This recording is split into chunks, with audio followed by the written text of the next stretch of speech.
Hey everybody, we're here. Like every Tuesday, we're here. Good to see y'all. Good to see y'all. Sound like Roy there for a second.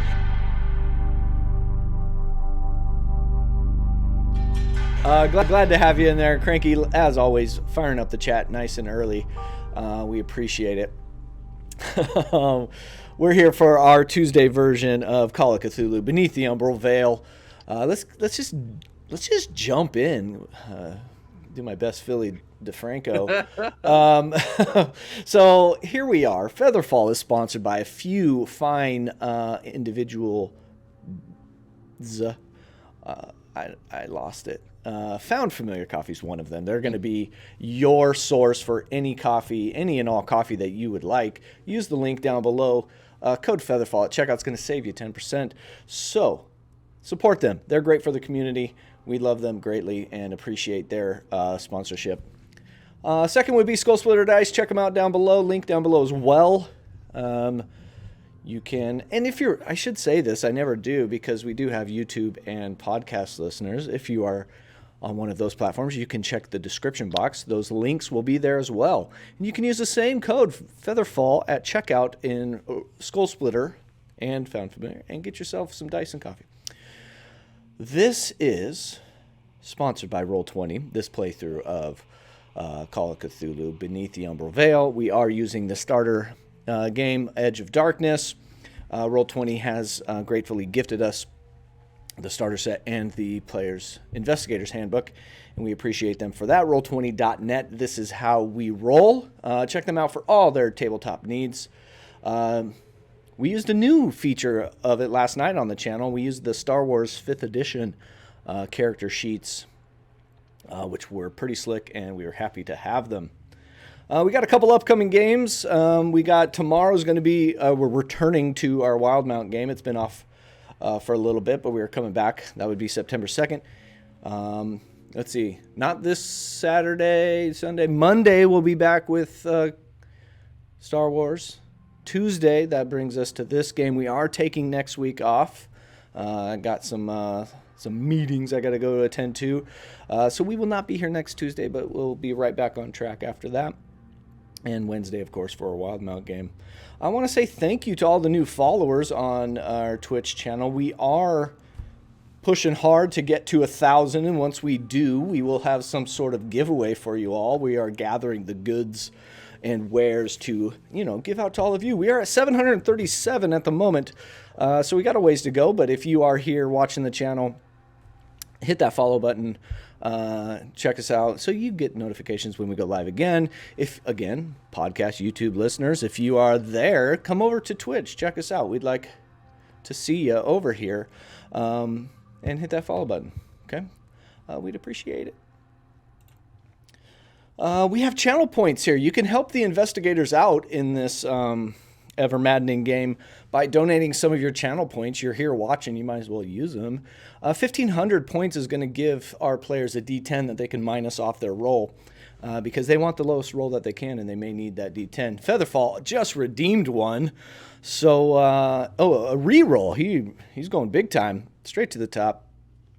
So a player, whoever needs it, can re-roll their dice altogether. Pretty cool. There is some ways to give the players advantage. In this case, it would be a bonus die, not a penalty die, but a bonus die. Anything else? There's some other things. Or you can just save all those and become channel VIP. Nobody knows what that means. But it'll be cool if you do it. It'll be cool. It's a selfish move because you're not helping the players and you're thinking about yourself wanting to rise to the VIP status. But I won't blame you. It's the right move to do. You get to rub it in the face of all the players. This is 40 points I could have given you guys, just so you know. I think Typo's onto something. It might be the right move. All right. That's housekeeping, guys. We just zoomed through it, dude. Not like that Billy Zed guy. He takes forever to get through the... I'm kidding. All right, let's go. Let's recap, and we'll go over our first session I will say we had a session 0, so if you're new joining us here, you can go back and watch that and get some insight on these characters and see some of their motivations, what they're doing here, and how they got here. And then we had our first session last week, and it got kind of interesting. A lot of role-playing happened, a lot of investigation, like you should. But you decided to take the goods that Rupert Merriweather gave you on his deathbed and kind of vet them out, figure out what's going on here. You had the sarcophagus and the Egyptian hieroglyphs transcribed from a professor on campus. You talked to Dr. Henry Armitage about Dave Vermees Mysteries. He was reluctant to let you in, but through some swift talking, he gave you access to his private library for a brief moment until he saw Teddy start to have some feels about that book. And he said, come back only when you're ready. You're kind of wasting his time. And I think he was worried about you a little bit. You spent some time at Aunt Lucy's, Teddy's favorite hotspot here in Arkham. You had some dinner and breakfast. Probably single-handedly keeping Lucy in business. Teddy and Roy went to the speakeasy and then went home. Lewis and Archie, you guys went to your hotel that's just outside of the train station. Lewis, you saw a mysterious figure in the back alley in a Studebaker with lights on, or, running lights on. Sitting in there, seemed like smoking a cigarette. It's kind of weird, kind of awkward. And then in the morning, you went back to to get your sarcophagus, and the professor there was a little put off. Professor Warren Rice was a little put off. Somebody came and tried to visit him in the middle of the night while he was at his office, and he was maybe a little paranoid. And that's where we left off. You all were just walking out of his office, and you're on campus at Arkham University, and I can take you there with a click of a button. You are in the Liberal Arts Building, which is in the southwest corner of the campus. Orne Library is on the opposite corner, but that's where you are. What would you guys like to do? How'd you like to start this?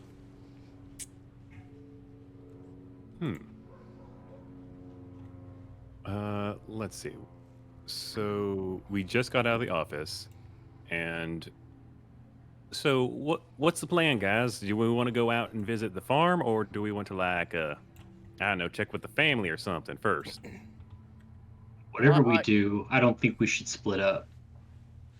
Right. I'd be fair. more keen to go talk to the family personally, but I will leave that up to you. You seem like That sounds reasonable enough. If we go check out the farm, we better do it when there's daylight to burn, though. If we go all the way out there late and stuff, ain't nobody gonna want to answer their door. Right. Of course, it's gonna be a little bit weird making a house call with the family in the middle of the night too. So,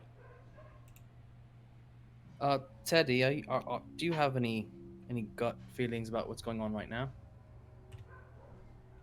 Gut feelings about what's going on. That I don't know, but I think young Bertrand knows more than he should. I believe you might be right. Shall we take a trip over to the family house? Yes, let's. Seems totally reasonable to me. Let's make that sounds trip. good to me.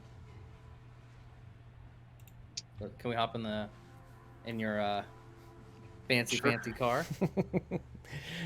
Yeah, we decided you had like a Model T type car with the extended cab. There's a seat in the back, probably just 2 doors, and they got to kind of wiggle in behind. Gotta crank it. Yeah, there's 2 bench seats, one in the front, one in the back. Roy is, of course, riding up front next to Teddy. Actually, Roy brought his motorcycle today. Oh yeah, that's right.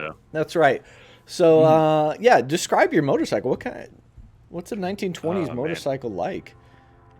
It's man, The best way I could describe a 1920s motorcycle is, do you know like the motorcycles from World War One and World War Two? That. All right, I like it. Like, they're not like a Harley Davidson or Right. anything like that. Yeah, kind of bare bones. We could Yeah, a say little bit bulkier. there isn't where there was once an attachment for the sidecar that is no longer there. It's single rider. Yeah. Well, Alright. single rider, but you could fit two with a hug. Does anybody want to hug Roy on the way to Merryweather's place? Go ahead and do that, I suppose. Oh, Lewis feeling, I don't see or why. Archie There's a feeling. perfectly good seat in there. I was joking with the eye wiggle. The one eye that I could see invited me, so I go. All right, so you guys head down. You know where Merryweather's house is. You head down College Street, and you're going to take a right on Garrison, which is the main road that cuts the southern half of Arkham down the middle. You head down there. You leave some of like the residential kind of older buildings, and this is where Arkham has kind of expanded. So it's newer houses, newer developments out there. And you do stroll up to Merryweather's house. He does have a kind of a horseshoe driveway that you can drive in one end and exit out the other. Nice water fountain kind of in the front. Big house, 2-story house that kind of expands back into a decent plot of land. Big double doors up front, red brick. Lights are on at home.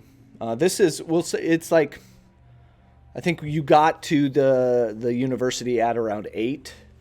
So we'll say it's a little bit after that. It's probably 9-ish by the time you get to Merryweather's place.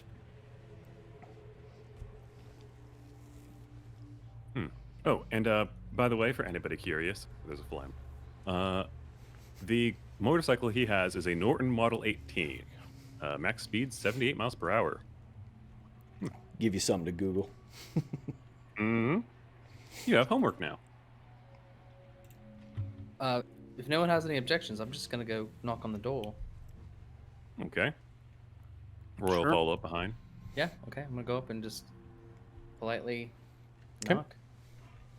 Yeah, it's a double door, thick like oak. So it almost hurts your knuckles as you're kind of rapping on it.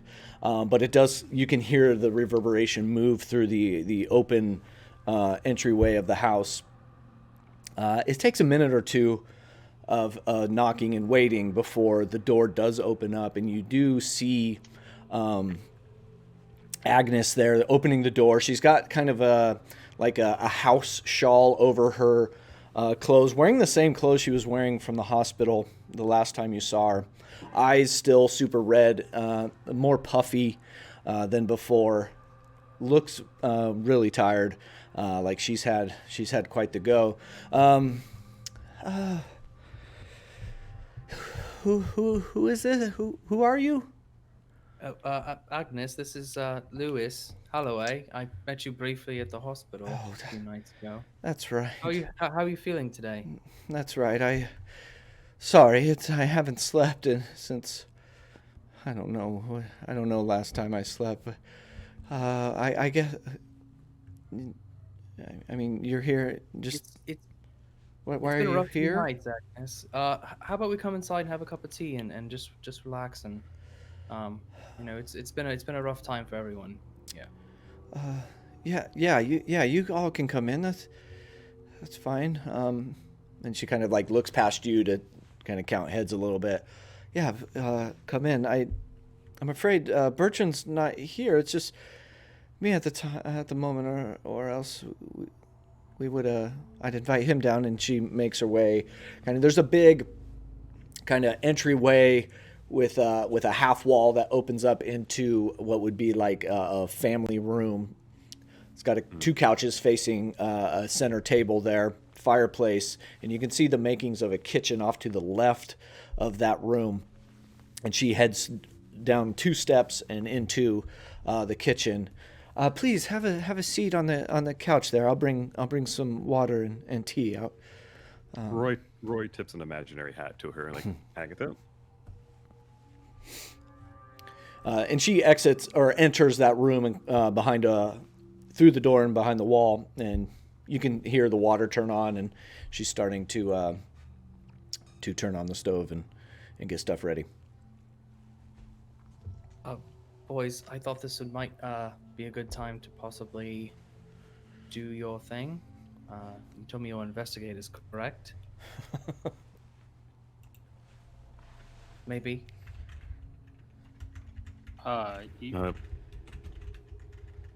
Look to Teddy. Maybe I could distract her long enough. Sure. We could always just tell her the truth, like, hey, your husband sent us on one last errand for him, and we need to look through his study Well, we could try the truth. Yeah. Would it I be know too her. uncouth to try the truth? Think Teddy knows her probably. I mean, to be perfectly honest, I wasn't here to speak with Agnes. I was hoping to find Bertrand. Well, I- we I know don't where know he if she- is. I don't know if she's gonna let us have access without a really good reason. Her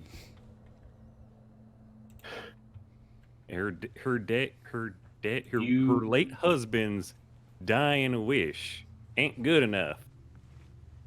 She didn't hear that dying wish, and look at her. She's a wreck. Like she's barely holding it together, and you want to lay the testament of her husband's dying wish that she wasn't even present. She didn't get to be by his side. We were. Like that's. I brought her back in time. To say, Roy frowns To a watch little him bit. spasm one last time. Yeah, We were the last ones to talk to that man. We robbed his family of their final Roy- moments with him. Roy frowns a little, yeah, but it's not like we tried to do that or anything. But I get what you I'm mean. not saying it was intentional. We didn't obviously kick them out of the room. It was, Rupert's request that they leave, and he probably didn't know he was, that close to passing. But at the same time, this woman's in a sorry state, and I don't know that I'm too interested in putting much more of an onus on her than's already present. Roy, Her son, on the other hand, is a bit of a weasel, and I wouldn't have any problems shaking him about. So what's the plan then? We go and raid the office, look for notes and everything in secret. Or maybe we could just ask I where suppose Bertram we would is. get there. We could do that. I'm sorry, did I miss that? Do you suppose that she would? Oh. Do you suppose that she would know about anything that Rupert had been up to supernaturally, or because that would affect the ability of the truth to work in our favor here, as if it weren't already kind of a bad choice? I strongly doubt it. What do you think? I'm assuming the answer is no. But given that Roy knew Rupert and presumably the wife, would Roy know, Rupert was like, listen, by the way, about the supernatural business, don't mention any of it to her. Would he have gotten that talk? At this point, you see the door kind of open up and the rear of Agnes coming through first, and then as she clears the door, she turns around, got a tray, a kettle on there, and different mugs on there. We only have black tea. I hope that's okay. What? I should have asked first. What brings you all here? I'll sorry. help her with a tray and make sure she's got a spot to sit. Oh, I don't know what the seating arrangement in here is, but thank you. I'll take over service. Teddy, it was, I believe. Thank you. Yeah, I'll sit here. I didn't interrupt your conversation, did I? Please continue. Oh, I was asking you a question, GM. Oh, sorry. Go ahead. The question was, since I knew Rupert, and we've established last session, Roy's met with his wife a little bit too, through Rupert. Okay. Yeah. Would Rupert have said, "Hey, Roy, don't bring up any of that supernatural business. My wife doesn't know." No. I don't think he would have specifically said it's off the table. No. Okay, so it's implied then that this woman is probably privy to his interests, if not the actual depth of what he was doing. She could have been, yeah. I mean, Okay. I don't think it ever came out in conversation that he told her or she saw anything, because I mean, going back, he did this when he was a younger student, so it was probably before Agnes's time and their relationship together. Not Agnes's time, but their relationship time. So he had kind of moved on, maybe. So maybe she knows, maybe she doesn't. You know, the main reason I brought it up was like, since Roy's essentially a secret agency, it's one of those, don't bring up your job. She's not privy to this information. Like, we are not talking about work right now. I think there might be a different circumstance here, being that you all had a deeper relationship with Rupert, and so this might cross a professional line. You might want to cross that professional line in asking her to find out more. I think you could. I think you could get that. Okay.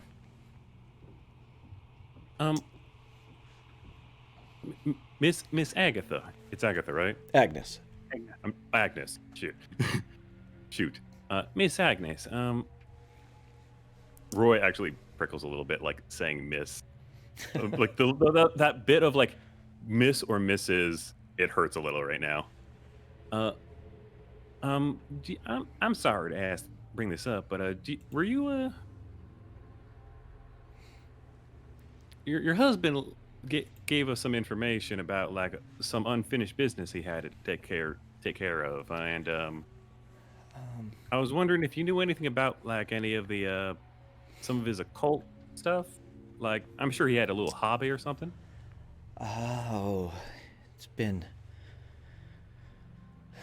years since he's brought any of those mistakes. He always called them as mistakes. It's been years since he's brought those up in any conversation, but something did happen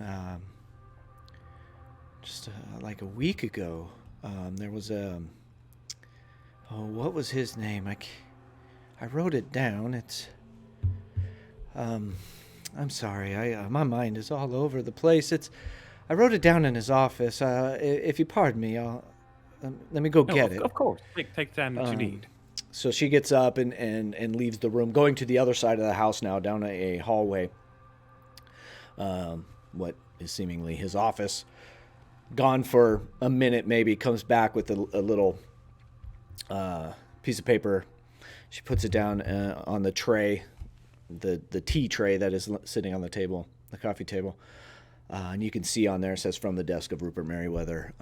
His name is Devin Black. He, a younger gentleman, looked kind of like you, Archie. Looked, young in the face. He was here, and I don't know what he was here for, but he left rather angrily, and I don't want to say it, but I did eavesdrop a little bit on their conversation, and some of those mistakes came out again out of Rupert's mouth. And what was the man's name?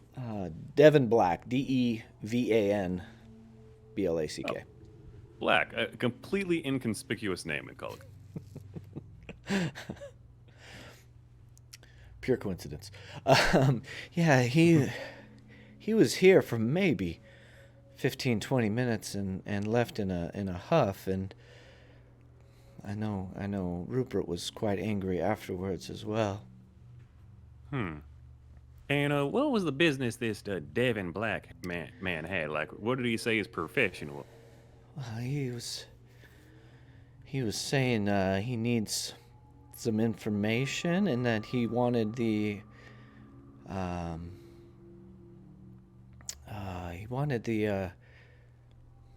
keys to the house, the farmhouse, the old farmhouse that Rupert bought when he was younger. Is that so? Can't imagine why he'd want that. Roy looks through his teeth. Interesting. Say, your son, your husband was involved with some of this occult. Did your son ever take an interest in this sort of stuff too? Well, Bertrand hasn't really taken an interest in anything other than getting some gin, if you know what I mean. No, he's kind of never been really one that's had a good relationship with his father, so anything Rupert was into, I think Bertrand tried to stay away. Oh, I see. I'm sorry to hear that, man. What's it that Bertram does? Like, is he a banker? That may be something he says, but no, I don't think he does anything other than just leaves during the day. He doesn't really talk about it. Like today, he said he had to go to a meeting. A meeting for what? I have no idea. He's just kind of rather aloof sometimes. I see. I'm very sorry. I know it's a hard part of this. I've lost many people dear to me. Afraid Rupert was one of them. Thank you for your consoling me. I appreciate it. Yeah, I don't know if this Devin Black has anything to do with anything, or like I said, I had never seen him before. Have you ever been out to the farmhouse, Agnes? Oh no, Rupert said it was in rather poor condition, and there's really no reason to drive all the way out to Ross's Corners just to see an old dilapidated shed. And I had no reason not to trust him or really to go out there anyways. Miss Agnes, I know this is a little bit of me prying, but would you mind if we look through your husband's study? Well, yeah, I don't mind. I was just going over some paperwork there. And she like starts to fold in on herself a little bit, and you can see her eyes start to well up, and I'll whip out a handkerchief to hand over to her. And she kind of like pushes it away and pulls one out herself, and dabs her eyes. Yeah, please come follow me. She gets up and leads down the hall in that same direction. And as you're walking through the hall, you do see there are some paintings on the wall. One is a rendition of the Merriweather family. They were much younger. You can tell this was done when Bertrand was just a little guy, maybe 4 or 5 years old. A painting of them standing in a field. You do walk by a bathroom door, and then a little ways further down the hall, you come to what is his office. And as you go in there, there are big oaken bookshelves that kind of line one side, a big desk, leather chair. It's kind of really nice furnishings. You see a bunch of paper just kind of piled everywhere. It's kind of in some disarray even with as nice as it is. It's like not like people were looting the place, but just Agnes maybe was going through some stuff. Yeah, here's his office. And she goes around and sits down at the chair, and she holds up the paper, and it does say the last will of Rupert Merriweather. I was just kind of going through some of his things here. What might you be looking for? I might be able to help you. Out of character. Does anyone else want to talk? Yeah, I was. Agnes, did he have any favored reading materials about his mistakes? He had a journal for a long time that I think I can't seem to find it in here anywhere, but that was the only thing he kind of kept close to him. No. Okay. Would you mind if I took a look for this journal? If you don't mind, I don't. No, sure. I mean, if you do find it, I'd like to have it. And I can't seem to find it. Can I snoop around the desk? Just Yeah. kind of investigate. Yeah, you can give me a spot hidden roll. Okay. And you do have there is a re-roll out there for anybody that may need it, just as a reminder. So as we're going through this roll, KC Kite, thanks for the follow. We appreciate it. Thank you very much. Damn. 9 versus 75. So Yeah, so Lewis is snooping around, and he has an extreme success. But anyone else in the chat, you can spend your channel points and help the investigators out here. So you don't need that help, though, Lewis, because you are quite keen. You don't spot any journals. You do see, like, legal pads that just have some, like, random notes on it. You notice that the bookshelves are mostly filled with, like, architectural building codes and different architectural styles, a little hobby maybe of his. But you do see in between two pieces of paper on the desk, kind of towards the bottom of one of the stacks, you do see a leaf coming, like the tip of a leaf pointing out from between these two, and it has some of that same mold that was on Rupert's torso in a much smaller capacity, but you can see just with that extreme success, you can see the fuzziness of it, making it look very awkward. Can I ever so gently, without touching the leaf, move whatever is on top of it off? Yeah, you're able to, on the other end of the paper, maybe lift up the pile, and you do see it's probably yay big of a leaf. One point, there's no other parts coming out of it, just one pointed leaf. And down the vine, or I don't know leaf anatomy, but down the rib, the main spine of the leaf is where that mold seems to grow, and then it's emanating out. Okay. Can I take like a handkerchief? I'm assuming maybe I have one Yeah, this sure. time era, and pocket that or put it in my pack for now. Yeah. Are you trying to do it slyly? Or I mean, she's not really paying attention to it, so I mean, I'll kind of distract her with a question. all right. Okay. Well, I kind of see that he's found something, Okay. and so I'll kind of draw her attention away from him and say, Agnes, not to pry at all. Well, to be truthful, it is prying, and it's not really any of my business.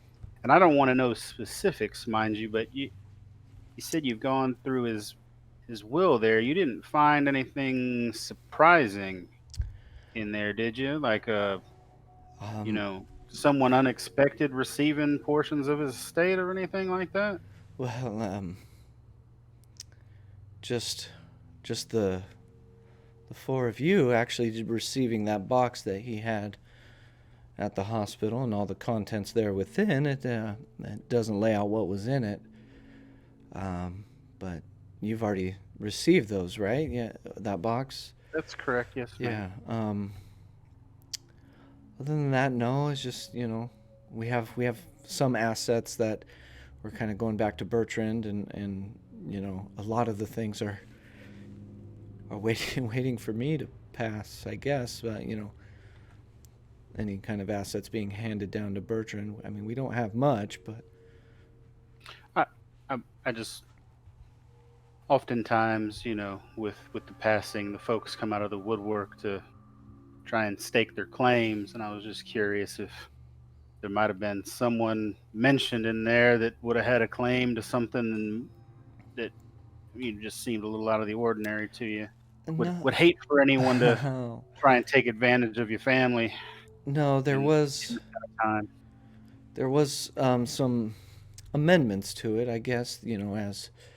As you get older and move through time, some of those people that you may have wanted to leave something to, unfortunately, passed before you. So at one point, it was stated in there, and she points to it. It's kind of been crossed out, where it says the farmhouse was to be gifted to Marion Allen at one point. But of course, that didn't. Marion Allen was one of the first of the Dark Brotherhood to pass, so that got changed. And that farmhouse doesn't show up anywhere else on the will itself.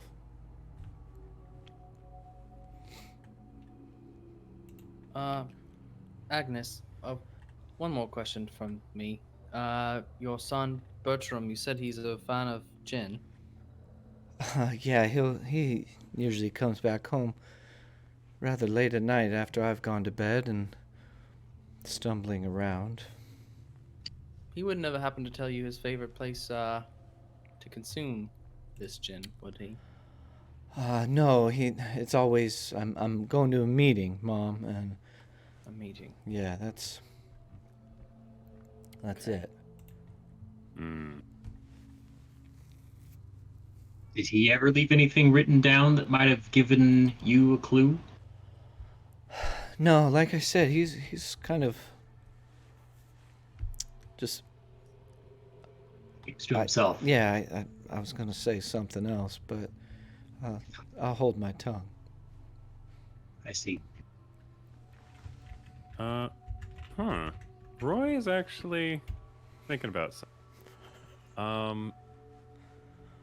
Roy kind of goes over to Teddy and like, hey, think you can hold her attention for a little bit longer? I think I'm gonna pay a visit to a certain.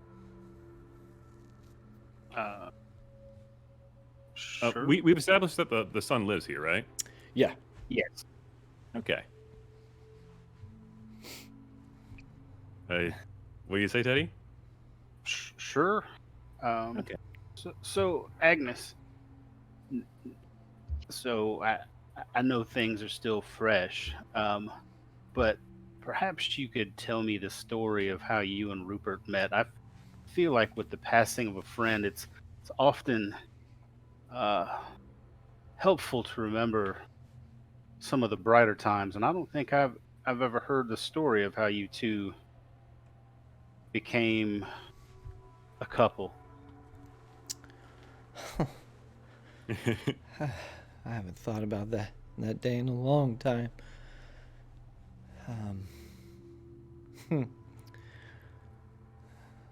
I was me and a girlfriend of mine were canoeing out by the island, just south of the train yard, and my friend was damn it, Cranky. He said they met through Tinder.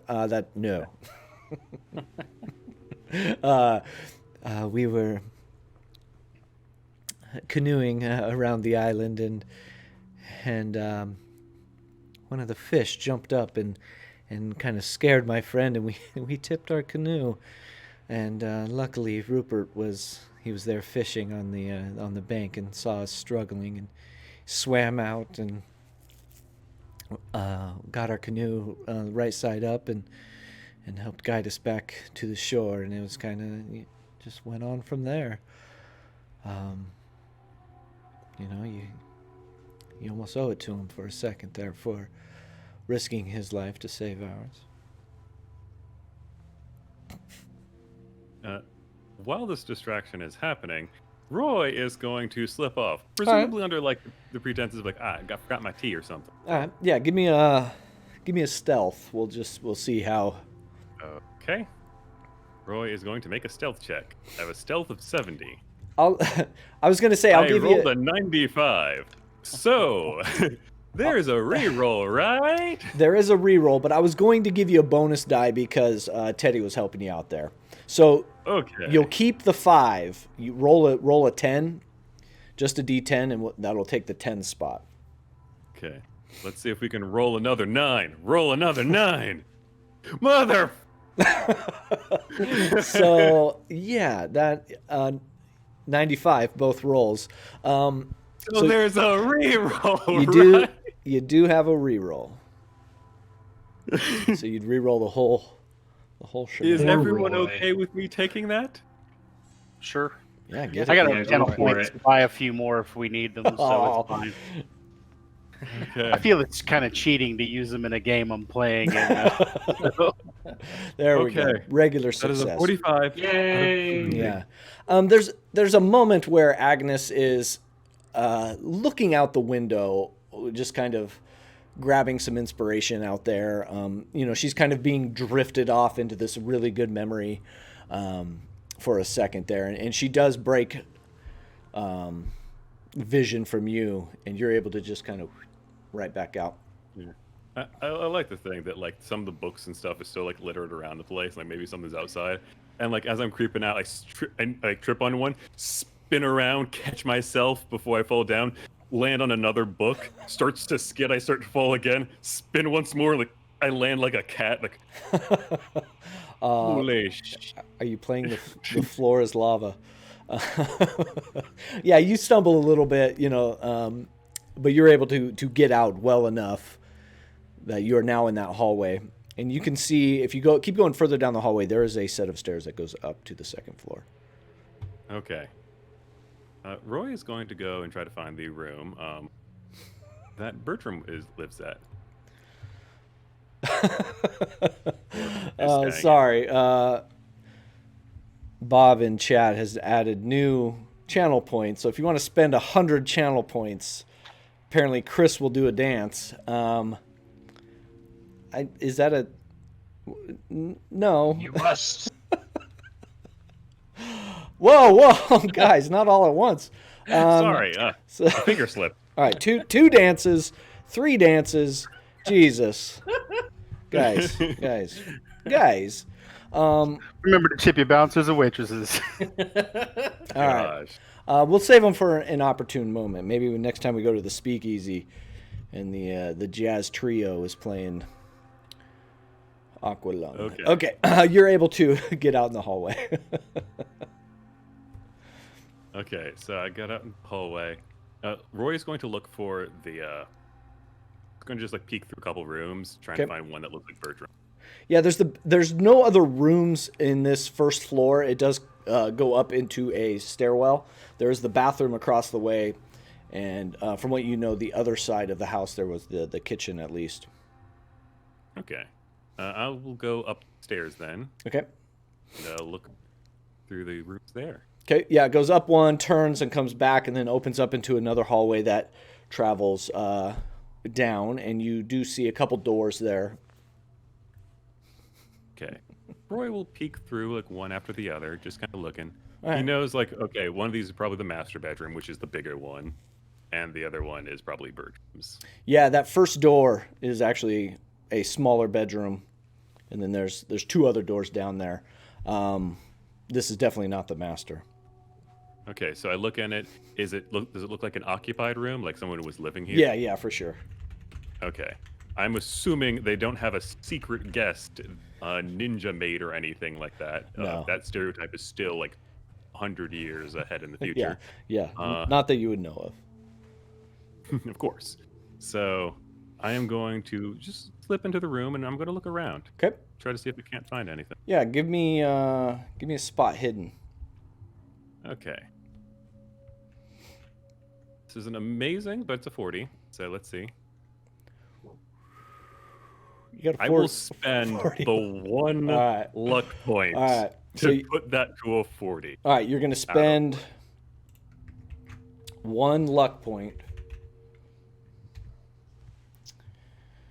I like it. I'm on fire today, guys. Woo! I All right, picture so- Royd saying that to himself too. That's the funny part. Yeah. If he wasn't trying to be quiet about it, yeah. Whispering it or something. So I'm on. in here, you see a pile of dirty clothes that has not been taken out. The bed is not made. There is a nightstand, a dresser, and then a closet. Any one in particular you want to start with? Well, the nightstands. Actually, so you said nightstand, a dresser, a closet, and a bed. Yep. Okay. Well, let's check that. Because if I was going to hide something, it wouldn't be in the nightstand right away. Okay. So, sorry, say it one more time. You're checking the... I'll check the closet. Okay. Yeah, you check the closet. Again, there are some bunch of empty hangers, a couple sets of shoes down at the bottom. You do see an old wooden baseball bat that is leaning up in the corner. But nothing really is sticking out here. I peer around the baseball bat, look at it, avoid touching it. Don't see any like secret walls or anything. I'm just like, okay. Well, nothing in the closet. Guess I'll try the nightstand. Yeah, as you pull open the top drawer in the nightstand, there are a couple loose shells of ammunition that are kind of rolling around in there as you pull it out. But no weapon. No weapon. Roy picks up one of the shells, inspects it. I'm pretty good with guns, so Roy probably knows the caliber. Yeah, let me... You know it, I don't. You can say something like handgun or something, or yeah, it would be. rifle. They would be 38. Okay, 38. That's I think actually the same that Roy's. No, I have a .32. Okay, a little bit. Too much. Roy nods, keeping that in mind. Is that all that's in the nightstand? Yes, in that drawer. Roy looks at the unmade bed. It's like, well, the best thing about unmade beds is that you don't know when someone's ruffled through it. So I'm going to rifle through it. Okay. Yeah, as you are kind of like spreading out the blanket a little bit, your hand goes under the pillow, it does catch a piece of paper. Okay, I take the piece of paper. I'm going to briefly hold it to the light. Anything unusual about the paper? There is writing on it. It does say docks, 10 a.m. Doc, 10 a.m. Ooh. I placed the paper back under the bed. And was there one last thing I needed to check? There was the dresser. Okay. Also, before I say it, I'd look underneath the bed too. Just quick check. Okay. Yeah, just a couple dust bunnies under the bed. Dust bunnies, that's the kind of monster, ain't it? Make a sanity check. Kidding. Ah. Roy runs screaming out of the building, yelling something about dust bunny. Yet that's somehow not actually out of... This doesn't make sense actually in Call of Cthulhu. We're gonna make it happen. I go to the dresser. Yeah, you go to the dresser. Drawers are, clothing, nothing special, rattling around in there. Okay. Roy is going to give a nod, make sure everything's back the way he left it. Okay. And I'm going to just Okay. leave. What is everybody else doing while Roy has ducked on out? Probably still talking to Agnes. Okay. Maybe just making some small talk. Okay. Yeah, I think she continues with her story of meeting Rupert, kind of going into what led into sharing of a sandwich that had gotten soggy because their canoe tipped over, turned into that meet cute moment where they were, just having kind of making that connection, and you can tell she's just kind of living in that moment for a little bit. Yeah, I didn't have anything else to Okay. ask her. I'll Okay. work to keep her engaged in conversation until Roy comes back. Okay. Lewis, you can see on that piece of paper that you took the leaf off of. We'll say you have that leaf wrapped in a handkerchief now, but there is like it's almost like charcoal smudge that it was left on the piece of paper that is there. This leaf was definitely doing something to that paper. But yeah, she continues and just any luck finding that journal? Couldn't find anything here. Just no, I was perusing most of the desk, and it seems a little unarranged. But other than that, I couldn't find the journal. No. Okay. Maybe because you gave the journal to us. Wink, wink. Yeah, and I'd say at this time there's some conversations that happened, and Roy, you are making your way back down. Roy sidles up to Teddy at a certain point, whispers, "We got to get to the docks, 10 a.m." 10 a what? 10 a.m. Penny. Oh, We got that meeting, remember?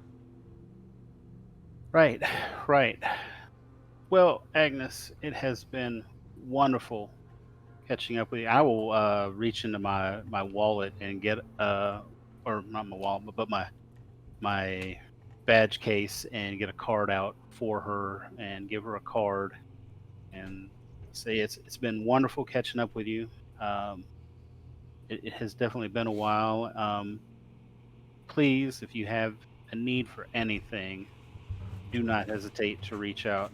If you do have any odd family members that come calling looking to try and cash in on the family's misfortune, you give me a ring and we'll get that sorted as well. But I think Same we've goes probably double for taken me. enough of your time, and we should probably head on.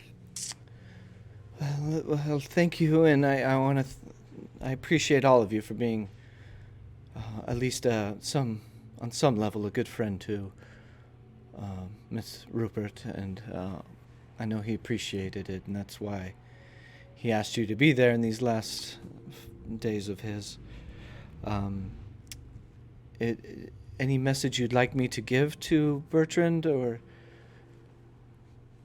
He's got my card. You could tell him to give me a call if he would so desire. I wouldn't mind having a conversation with him. Oh. I don't want to be too mysterious, but your husband years ago was involved in some things, and I'd rather make sure that your son hasn't managed to get himself caught up in them. Yeah, we'd hate for anything bad to happen to him. I'll let him know to get a hold of you as soon as I see him. Thanks. Thank you again for the tea. You have a wonderful afternoon. Yes, thank you, man. I'll try. I take it you can see yourself out, and Yes, ma'am. I sure can. great. Yeah, and she goes back into just kind of reading over, almost like tracing handwriting of his, and just again living in the moment, kind of clinging on to any last bit of Rupert there. And you guys see yourself out. Roy, as soon as he's outside the building, Roy's just like licks the little thing he's been chewing on. Just like, I have chewed the fricker frack out of that. And like, Roy does it mostly when he's stressed out about something. Because being in the house of his dead friend is kind of bothering him a little bit. But he turns everyone. So I managed to sneak into Bertrand's room, and I found a note. Apparently, he does have a meeting at the docks. A.m. Right. What? And anyone have the time? I'm afraid my pocket watch is broken at the minute. I think I might have a watch. I should know this. Yeah, you have a pocket watch. Yeah, Roy has. Yeah, you guys pull it out. It is so you got there at 9. It's like 9:45. Well, if that meeting is at 10, I think it's time we head over there immediately, right? Yeah, I think even driving, that'll be cutting it pretty close. Yeah, even if we're late, Yeah. maybe we could still catch him there. Hey, we could always take the motorcycle. Faster than your slow thing. Smiles. I mean, if you want to ride on ahead, knock yourself out. I will get there as soon as the Model T gets me there. You always do love the classics.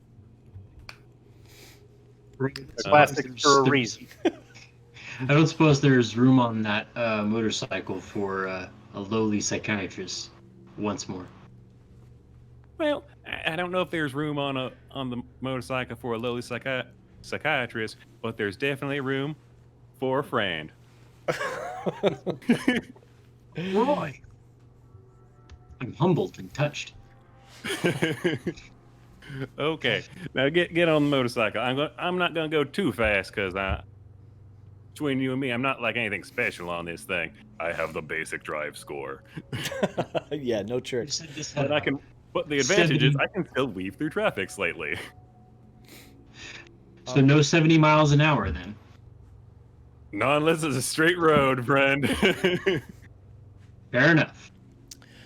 So yeah, you guys exit out of that horseshoe driveway and head back up the main drag through town, and you're heading towards the docks. Any particular place? You know that on the southern shore there are many different piers that kind of jet out that could constitute docks.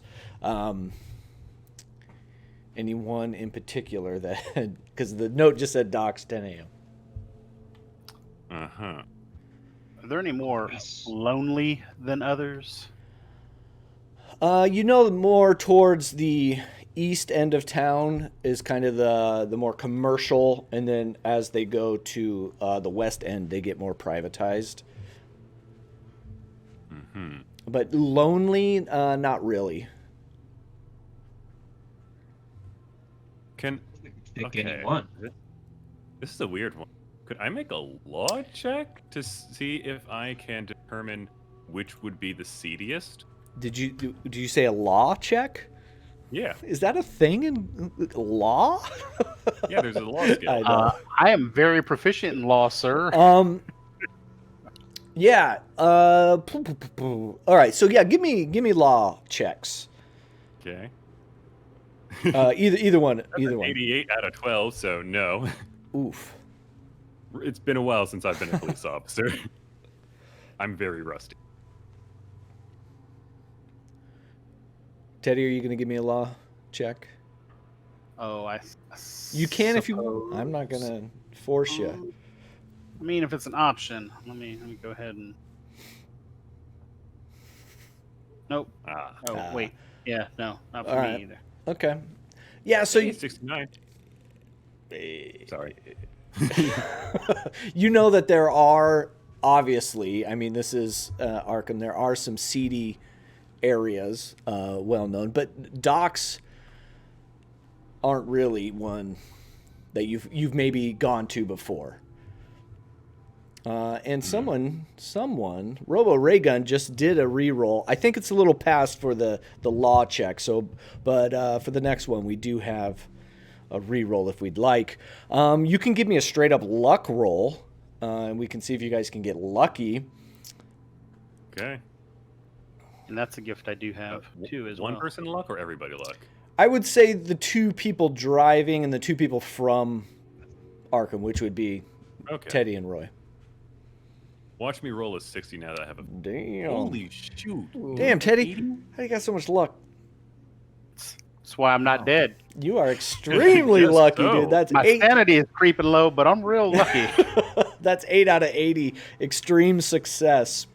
All right. I got an 80 out of 50. As you're driving up that main drag, you're doing the calculations like doc, just trying to like figure out, and one pops into your head, like a couple 3 docs pop into your head that in your late night drives, maybe you've seen some shadier stuff going on. Not that Bertrand is going to shady stuff. This just might be the one that would stick out to you. And that is, I'll ping you guys, maybe, right there. It's the second one in on this, in between the middle bridge and the east bridge. That second pier in, there is a slip in there that is a little rough.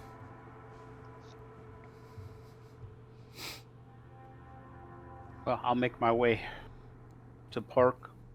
Okay. Fairly close, but not. I don't want to drive my Model T out onto the pier or anything like that. Okay. And I assume Roy is following you in his motorcycle. Yeah, I think so. Yeah, you go up and you hit the road running parallel to the river there, the Miskatonic River. And as you get close, you do find a spot to park. You're probably 50, 60 yards away from that dock. And because you are extremely lucky, you see Bertrand walking down towards away from the river, towards where his car would be. And he is kind of like it looks like he's wincing a little bit, like huddled, like hunching over. Not wincing so much as like he looks guilty, like he's got something to hide. No, more like he's in pain. He'll wince. He'll kind of keel over, and then like someone just punched him in the guts, and then like kind of stretch it out, and then he'll come back forward. Interesting. Well, he got beat up. Here. Well, it's our boy Bertrand, and that's not the Bertrand. This is the party. And you see him get in his car, and he's. Is it past 10? Yeah, it's just like by the time you guys figured it out, we'll say there was a little bit of time like in the driving and figuring out as you were along that main road, getting heading that way, that you were maybe moving a little slower than normal, trying to piece it all together. But yeah, it's probably like just after 10, not much. Do I notice that this is the car that was outside of my hotel window? It is not. It's not. Okay. I do want to approach his car before he rides off. In your car or walking up to it? Actually, yeah, if I'm still in my car and it looks like he's still trying to get himself situated after his pain incident or whatever, I would like to just pull the Model T up and park right behind, like block him in if that's an option, as it were, or at least make it difficult for him to inconvenient for him to get out of his parking space. Yeah, it's like head-in parking along the pier there, so you can just pull in. So he'd have to back out and then move on. So if you want to drive up and park behind him, yeah, that'll work. Okay. While he's doing that, I quickly turn to Archie. I'm like, "Hey, Archie, do you see anybody look suspicious pulling away? Because he was here to meet somebody, and if this meeting just ended, they might still be around too." Around. Do I see anyone? You can give me spot hidden. Anybody that wants to kind of peruse the area, you can give me spot hiddens.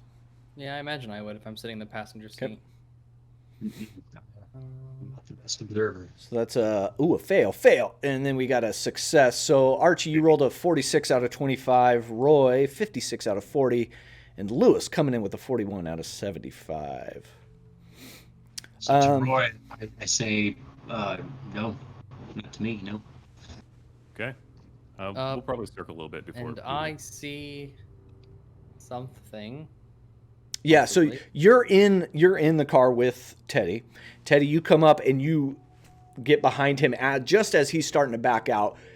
Gets on his brakes just in time, and you do. And Lewis, you see a couple people down the pier that are, just looks like they're loading up a boat. Okay. And I mean, there are other people around. If you were to find some suspicious looking people, those would be the most.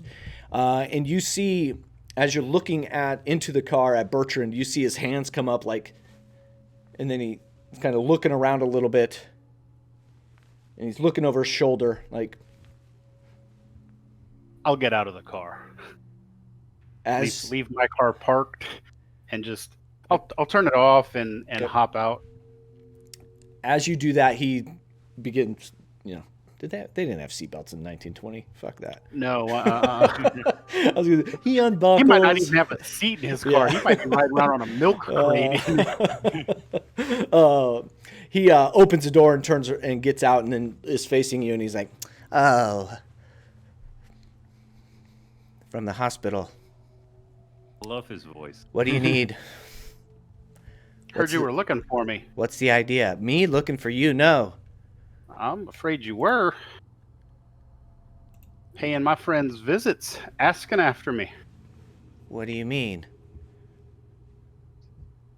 Come on now, you didn't think the professor was not going to mention the fact that you were bothering him outside of his office all night.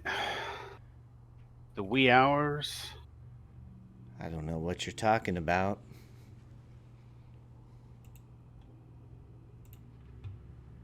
I have a feeling you got yourself caught up in some things that you ought not be caught up in. Maybe those gentlemen over there on the pier. Maybe. Your mom seems to think you're up to no good.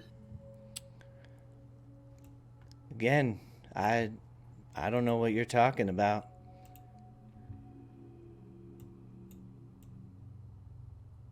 I'd appreciate you moving the car and letting me get out of here. Jen running away from you? Got a date? Hot Again, date? again, I don't know what you're talking about.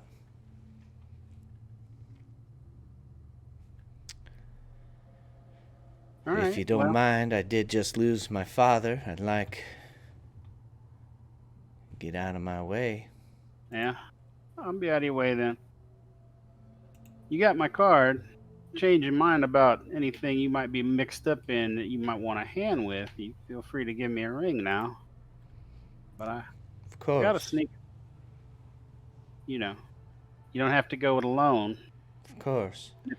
And if you're mixed up in anything your father was mixed up in, you're gonna need a hand. Good, And then good. I'll back away and go get in the car. And move it out of the way for him. When Teddy hops in, I mention, I'm like, Teddy, you know that I was telling you guys about that car that was outside the hotel window? Yeah. It wasn't that car. I'm gonna. Yeah, but You were at the docks talking to Bertrand, and he was acting weaselly as normal. And Teddy, you got back in your car, and I'm gonna wave out the window as I move out of the way and just holler at him. If Devin Black looks you up, tell him to give me a ring too.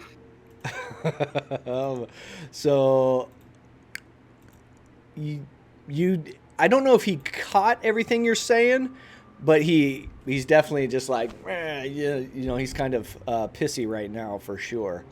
I'm so sorry. Did we see anyone on those docks that looked suspicious like, or were Teddy, were you just talking that way? I was just hollering at I was just talking that way. Lewis saw some folks down there on the docks, but I mean, we knew he had a meeting, so, and we're at a kind of seedy part of town, but I didn't personally see anyone down there. Lewis saw some shady looking folks, but I did not. Yeah, there are a couple guys. I mean, they look like fishermen. I don't want to categorize all fishermen, but they had like the big overall kind of rubberized overall, and they look like they're working. Old man of the sea. Yeah, big Just beards. imagining 3 of those. Fishermen or fishermen? Fishmen. Good, Cranky. No, not deep ones. No deep ones. No, thank you. I don't want deep ones. Thank you. Not no yet. deep ones. Anyway, Too early. Do we want to go talk to some fisherman? Fisherman? Well, I didn't know what could be gained from just flexing my listening skill here and just seeing if I could pick anything up before we approached you. all right, let's build the spatial scene here. So, Teddy, how far did you drive away? Because you had to move your car to let Bertrand get out. Oh, I moved just far enough for him to get out. Forward or backwards? If he's got to back out, Yeah, he'd have to back out. then I would pull backwards. I'd go in reverse. Okay. All right. So that he's got to back out Okay. and then go in Okay. the opposite direction. Again, just trying to be as inconvenient as possible. Okay. And then, Roy, where are you at with your motorcycle?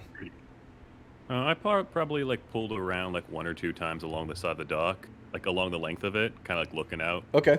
But I've pulled along that side, like Okay. closest toward Alright. the river. Yeah, so I'd say you're close enough that at least an attempt at a listen would work, but it's going to be at a hard success. So you got to get a hard success because just with the environment We're that you're in really right far now, away. yeah, and the distance that you're at, it's maybe a little loud. So Because go ahead. what I'm thinking is that like everyone else is occupied, and perhaps Archie is just kind of like Okay. Yeah. surveying and just looking around. So Yeah. that's why. Yep. So, Give me a listen roll with hard. on hard. Okay. On hard. Here we go. Ooh. Shoot. Yeah, so that's an 80 out of 42. So failure. Yeah, you're getting a lot of like wind that comes through along the water. A lot of, there are like carrion birds and seagulls out that are, poaching from the fishermen. That is kind of cutting through any sort of path of listening. And there is a reroll out there, a robo ray gun just reminded me. So you could use that if you'd like.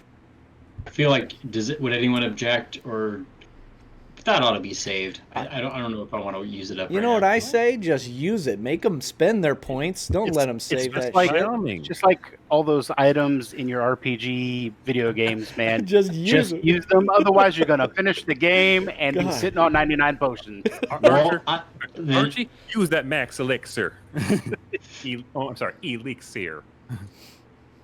Those were so expensive in Pokemon. Oh my god. I will use it. Dang it. Yeah, do it. Fine. I'll just roll again. Alrighty, click. Come on. Yes. Hey. Yes. Worthwhile. Aha. Is that a hard success? Yes, it It is is. a hard Good success. sir. It was half his score already. He rolled it as a hard, so his score is already half. I was wondering. Okay. Yeah, I got it now. I have ears like a fruit Yeah. bat. Yeah, hard success. Nice job. 34 out of 42 on a hard. So your normal listen is what, 84? 85. 85. Nice. Yeah, so you are able to kind of cut through some of that, and you get a few things saying, he's such like he's a weasel. He better deliver. Old Chad Baker's not going to be happy if he don't. Chad Baker. Chad Baker. Sounds like a terrible country artist. Oh, Chad Baker. Honky tonk man. Will be mad if he don't, right? Yep. Anything else? That's it. And I mean, there's like a little bit about their daily activity of getting the boat out and fishing. Am I still in the car with Teddy? Like, are we still? Yeah, did and we- he just backed up, and you can see Roy. I imagine you kind of came up closer onto the pier, maybe in between two cars, as there wasn't a parking open spot. But with your motorcycle, you're able to. And Archie, you get off and kind of get closer and act like you're looking around, seeing the sights, and you're able to pick that up. But you can in the car, you can see Roy and Archie. Okay. So we are kind of collecting ourselves because Bertram just drove off. Yeah, he Is drove that right? off. He squealed the tires a little bit. He headed down further east along that road, following the river, and you kind of lose him before you see really where he turns off. Okay, I, approach the, go back to. Am I cutting off? A little bit. Power through. Keep going. Tiny bit. I approach the group, and I'd say, okay, and then I say, I think, and I look back over to the dock at the fishermen who are now really far away at this point. I signal over to them, and I'm like, think I heard something pretty interesting about our friend Bertram here. Is he? We're all together now? Yeah. Even though we were in the car, did we get out? Or is he just talking? Are we in the car? I'm sorry. We're all together now. I'd say that. Yeah. Okay. we'll just say. What'd you hear, mate? Well, not only do they agree that he's a weasel, but they said something about delivering something, and they mentioned an old Chad Baker. Is that ringing any bells in our company? Not to me. No, most certainly not. We'll have to keep an eye out, Roy. Would there be anything to roll or know of that? Like, are they a major player in this city of Arkham?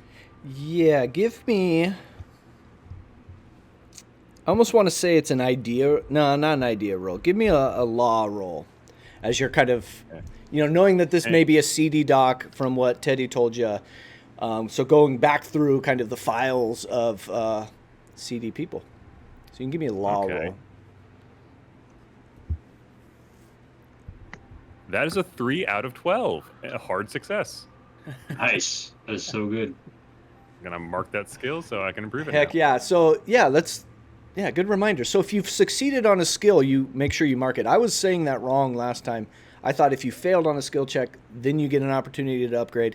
Not true. When you succeed on a skill check, you get an opportunity to upgrade. And that makes a whole lot more sense, as in you succeeded. Why not be rewarded? We don't want to reward you for failure. Not everybody gets a trophy here. So you succeed. You know that Chad Baker's kind of come across some of the police desks and maybe trickled your way into your agency a little bit, but quickly goes out, as in it was kind of not dead ends, but just not your kind of a specialty. And you know that he's kind of an up-and-coming mob boss in Arkham. Okay. Kind of. I imagine actually Roy probably learned that just from the people he hangs out with sometimes. All right. I like it. He definitely hangs out with that sort of clientele from time to time. Okay. Interesting. Actually, I know a little bit about a Chad Baker. He's a bit of a mob boss, or up and coming. He's trying to get into the field of study, as they say. Good indeed. Okay, I lied. Ain't no one say field of study when it comes to being a mob boss. I'm lying through my teeth. Don't know why. Roy, field of study is, and I point over to Lewis. That's our gig, okay? Right. Yeah, Stick to the books, Chad Baker is trying to become a legit businessman. Ha ha. That is the term they'd use. Oh. It's just less. Okay. Oh, sorry. Sorry, I can see that. Gonna It's look all right. away. You would know that Chad Baker is his last name. Okay. Warning to the DM. No, I You knew. can sometimes see what's on that screen. Okay.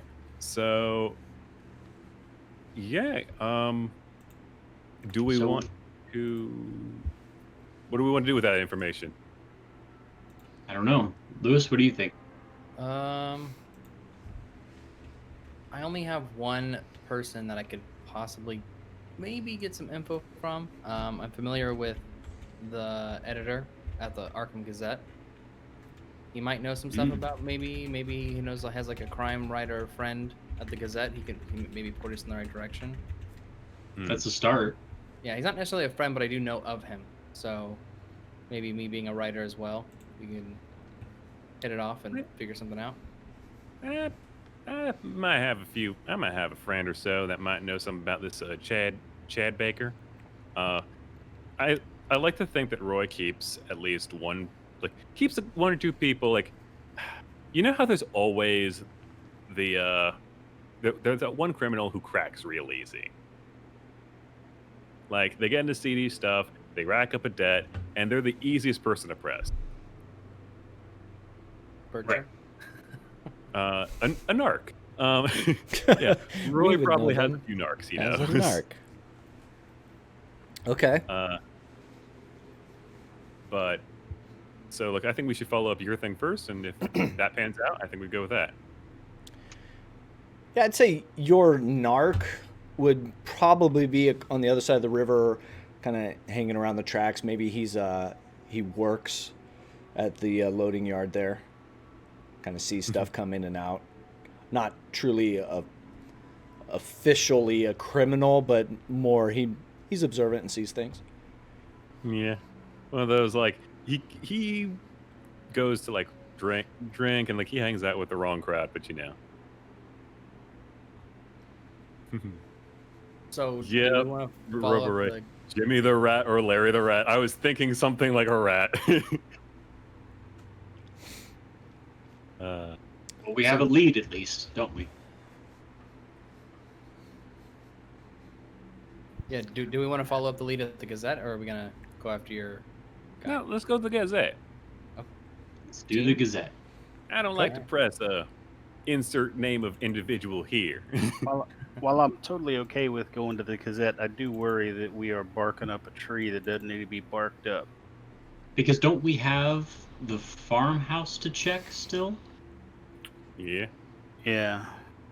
You know what? While we have a minute, can I like look at that leaf any more now that I'm out of the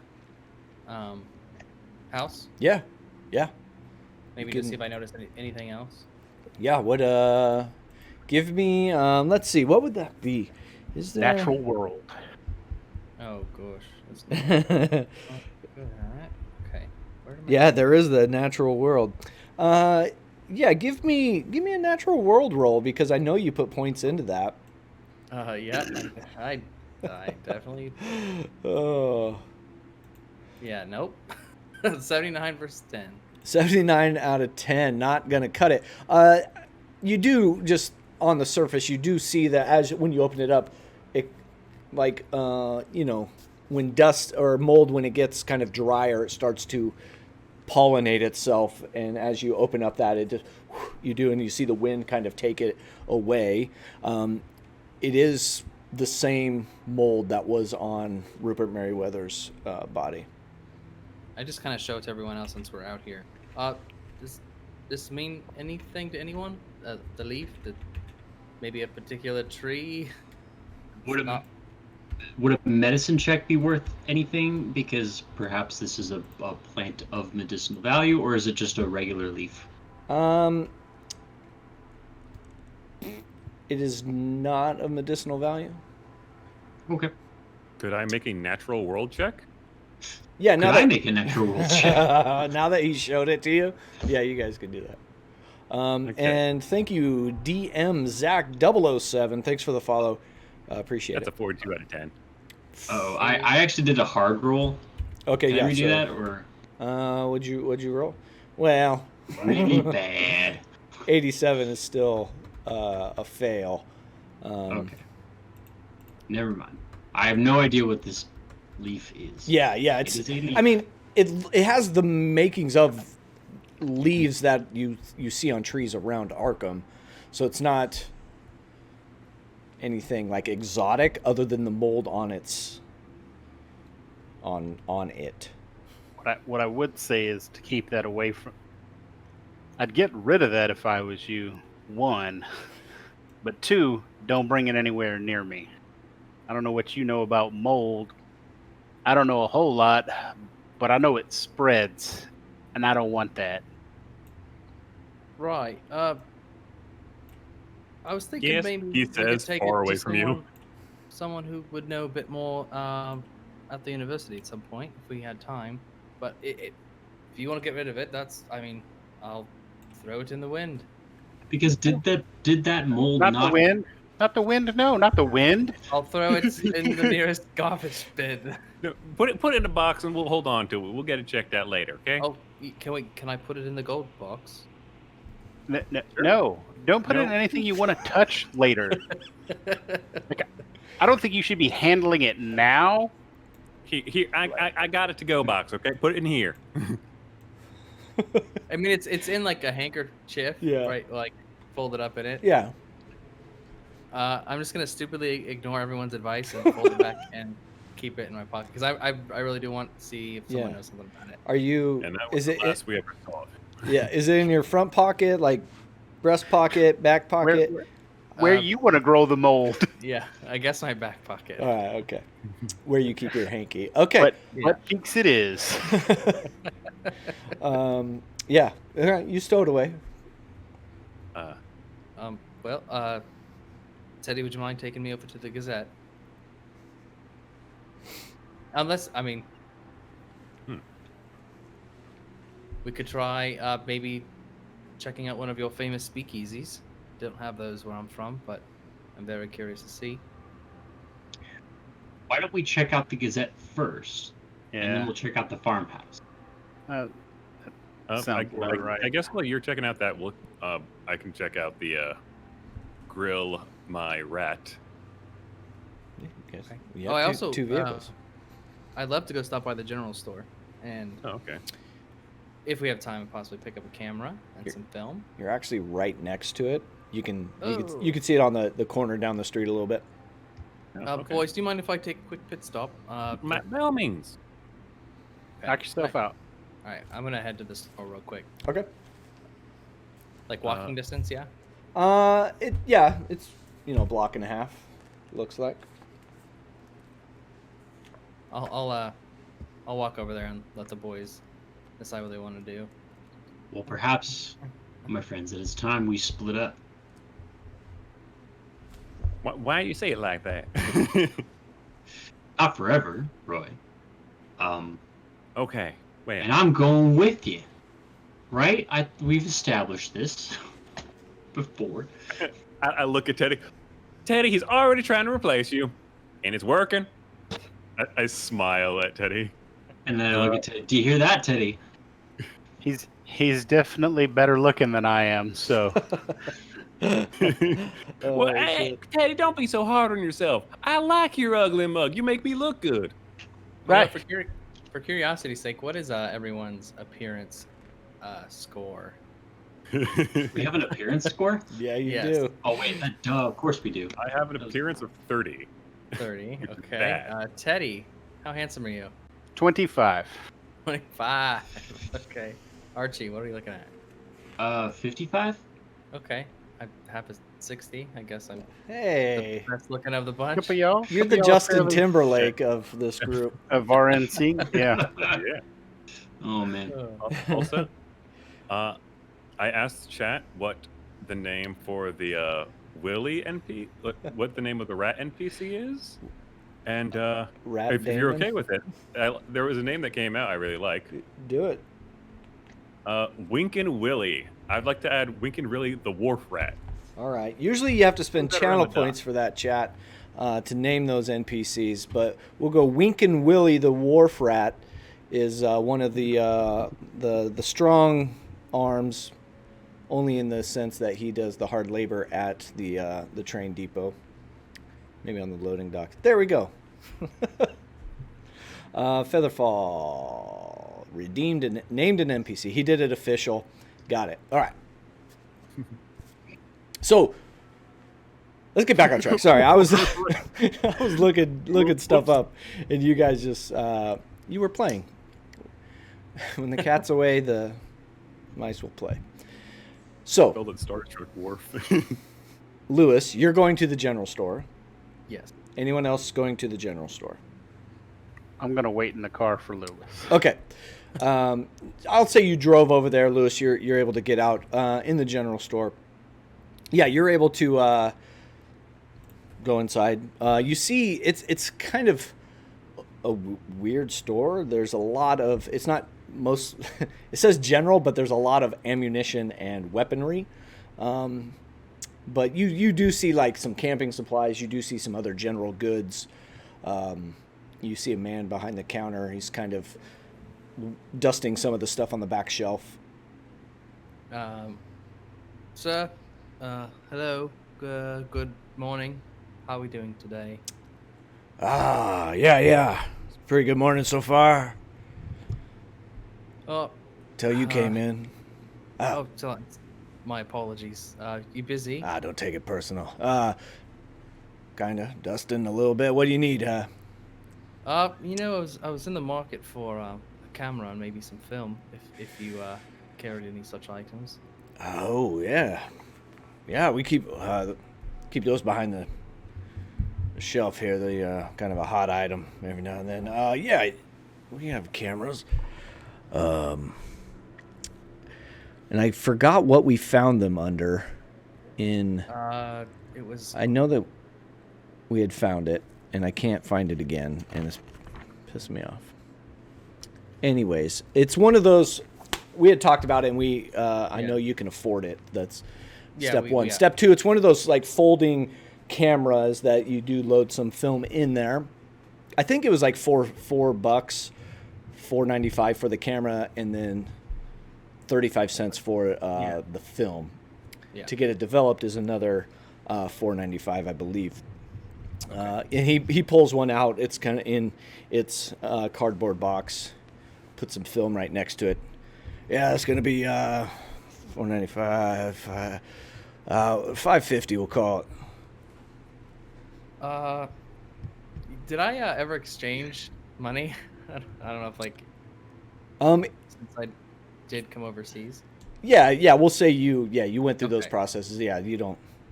Okay. Unless you want to no. role play, putting some. What would it have been in the 20s? Not euros. Quid and right. Pounds. Pound.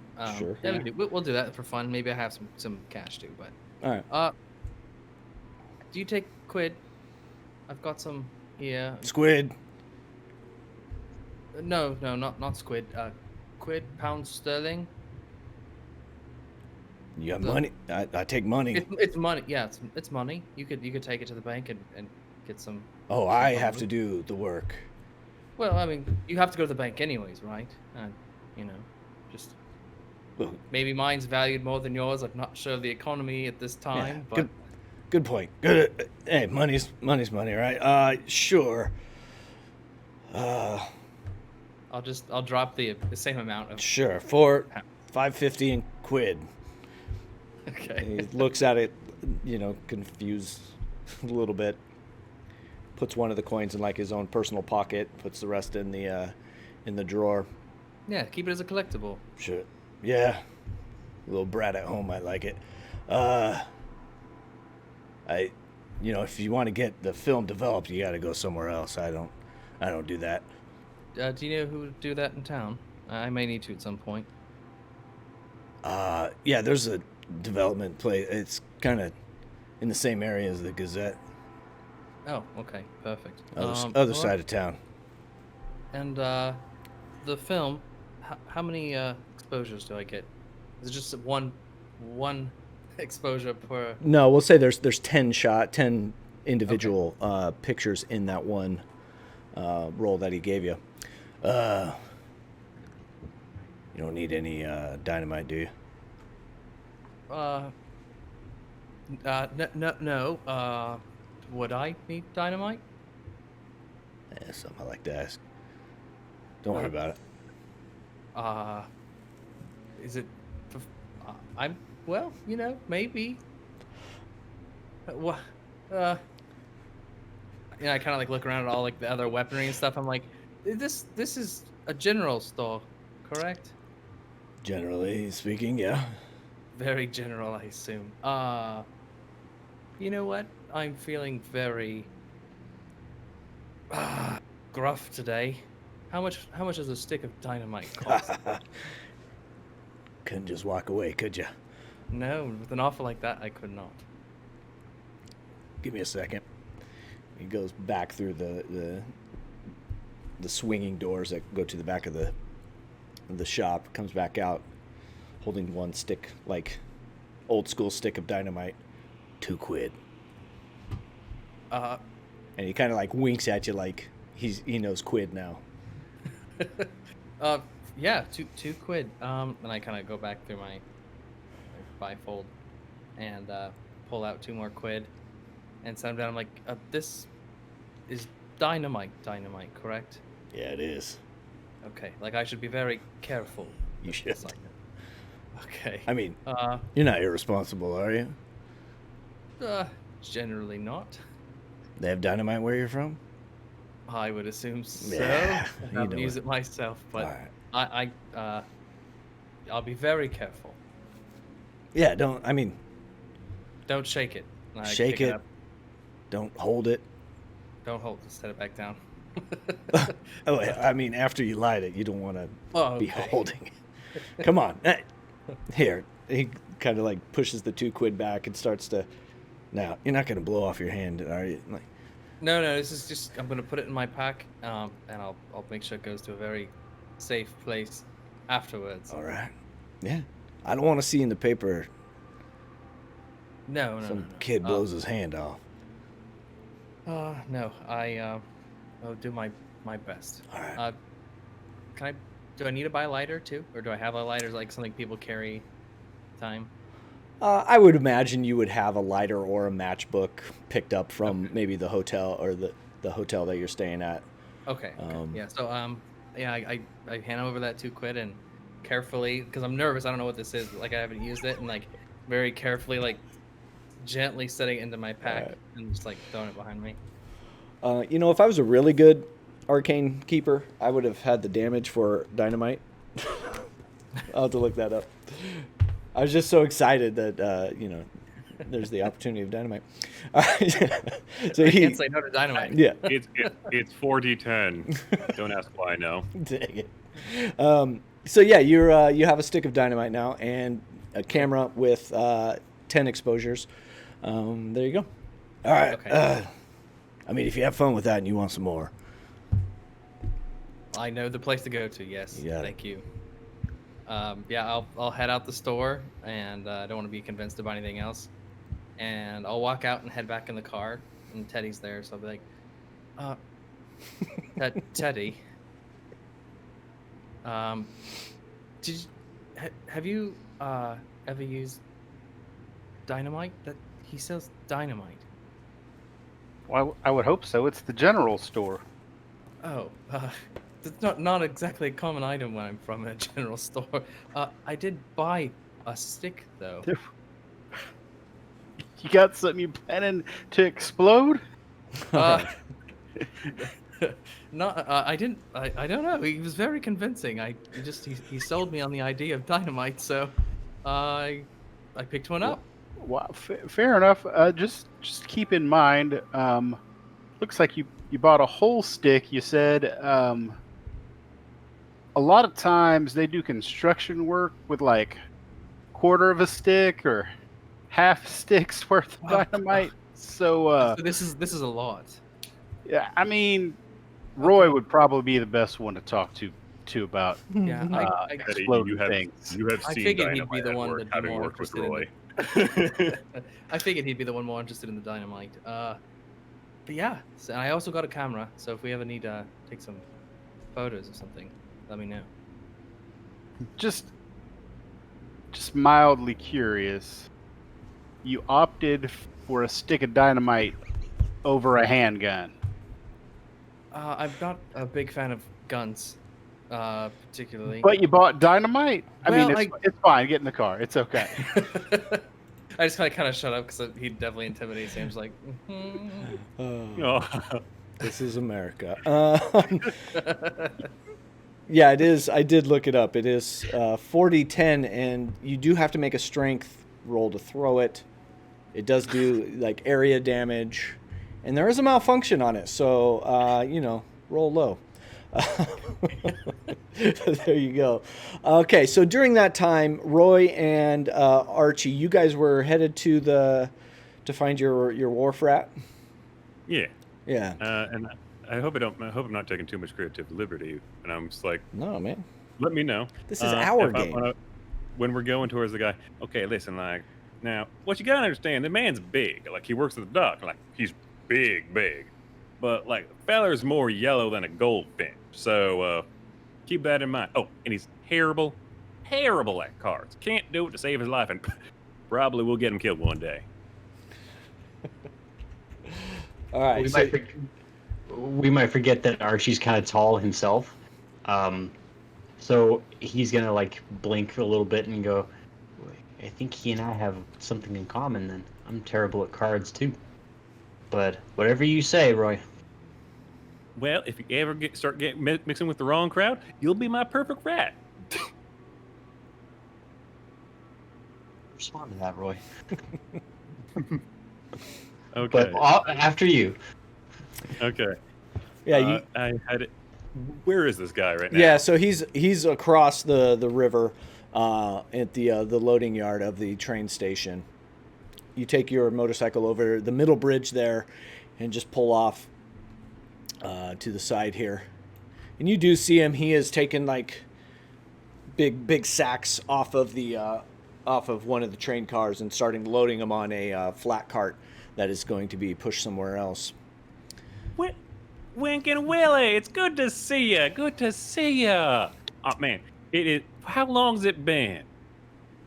He's got his back to you, and he's kind of just in the process of picking one up, and he hears his name called. He puts it down, drops his arms, and he kind of leans his head forward and just pauses for a moment. Roy? Willie? He turns around.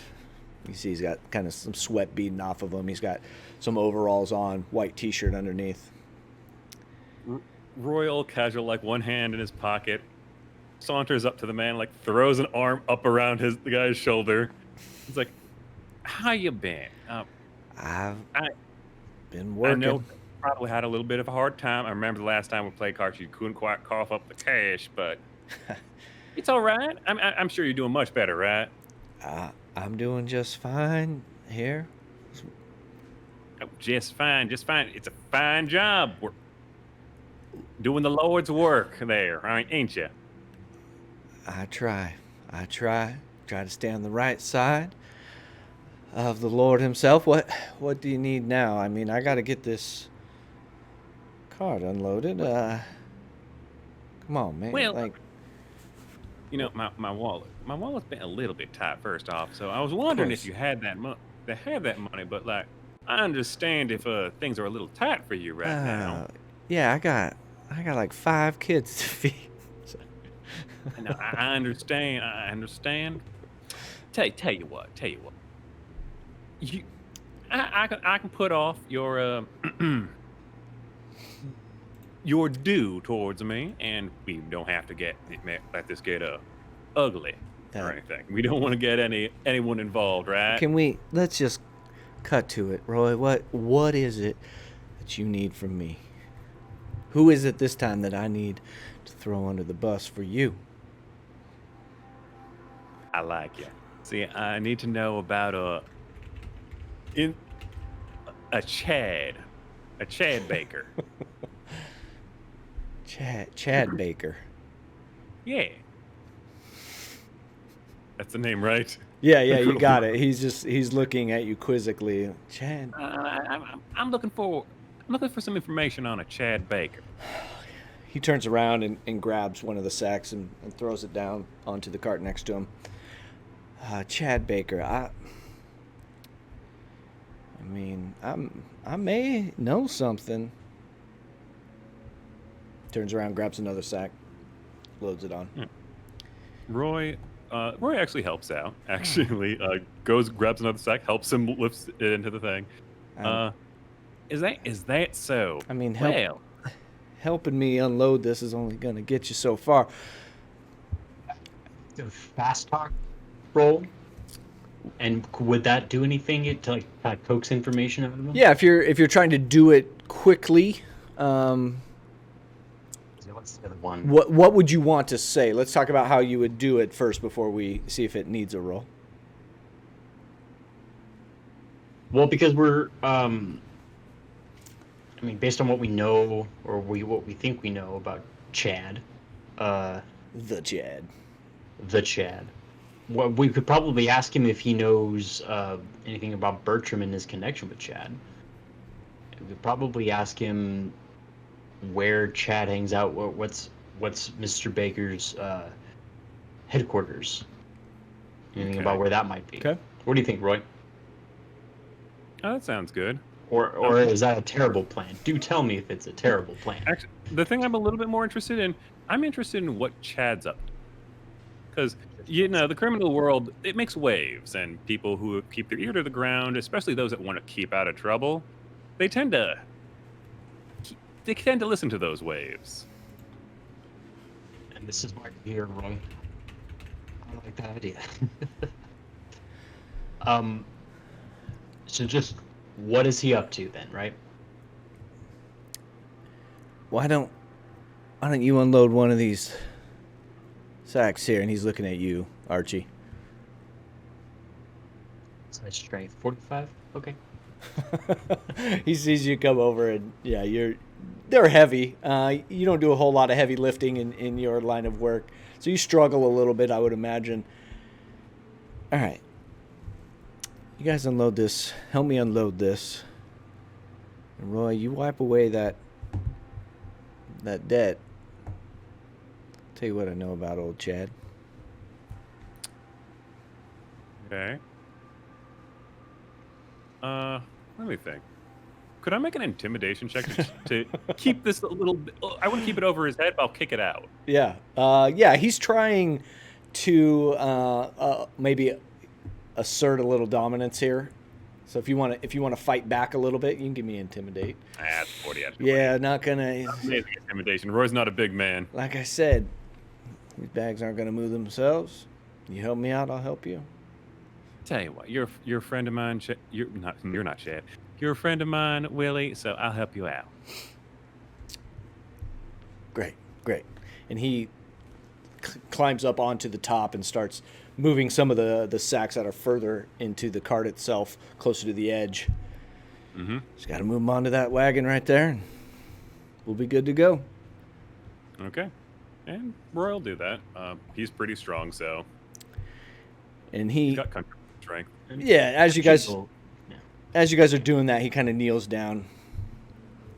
All right, what about Chad? How do you know Chad? And by the way, that's his last name. I heard he's trying to vie for power recently. So vie for power. That's not a word I'd use. I've heard he's been playing moves recently. I was wondering what he's up to. Well, old Lester. He's kind of a Weasley little guy. He's trying to make some moves. I heard. He's getting into wanting to get into some of that bootlegging and gambling and guns. Right now, he's just doing like little swindles here and there, trying to get a foothold in some places. Nothing big yet. I don't know. I know that rumor is he does want to move up the chain quite a bit. And he'll kind of stand up at that point and go grab another one. Yeah. Put it down. Roy will do the same. I heard that one fella, the other Weasley, that fella that was around here the other day, Rupert's son. I can't say Rupert rings a bell. Bertram? Never heard of him. Interesting. He's lying. Yeah, that would be a what is that? I forgot.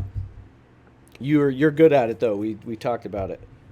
Might as well make it too. Persuade or No, psychology? Psychology. Psychology really? is Cool. the insight version. Yeah, psychology. Can I make that yeah, roll right? yeah, definitely. Click. Yes. Damn. Hard success there for Archie. Roy, you're more focused on kind of getting a good job, doing a good job. Kills is fun. It's always fun. It's just like I could always roll below a 10.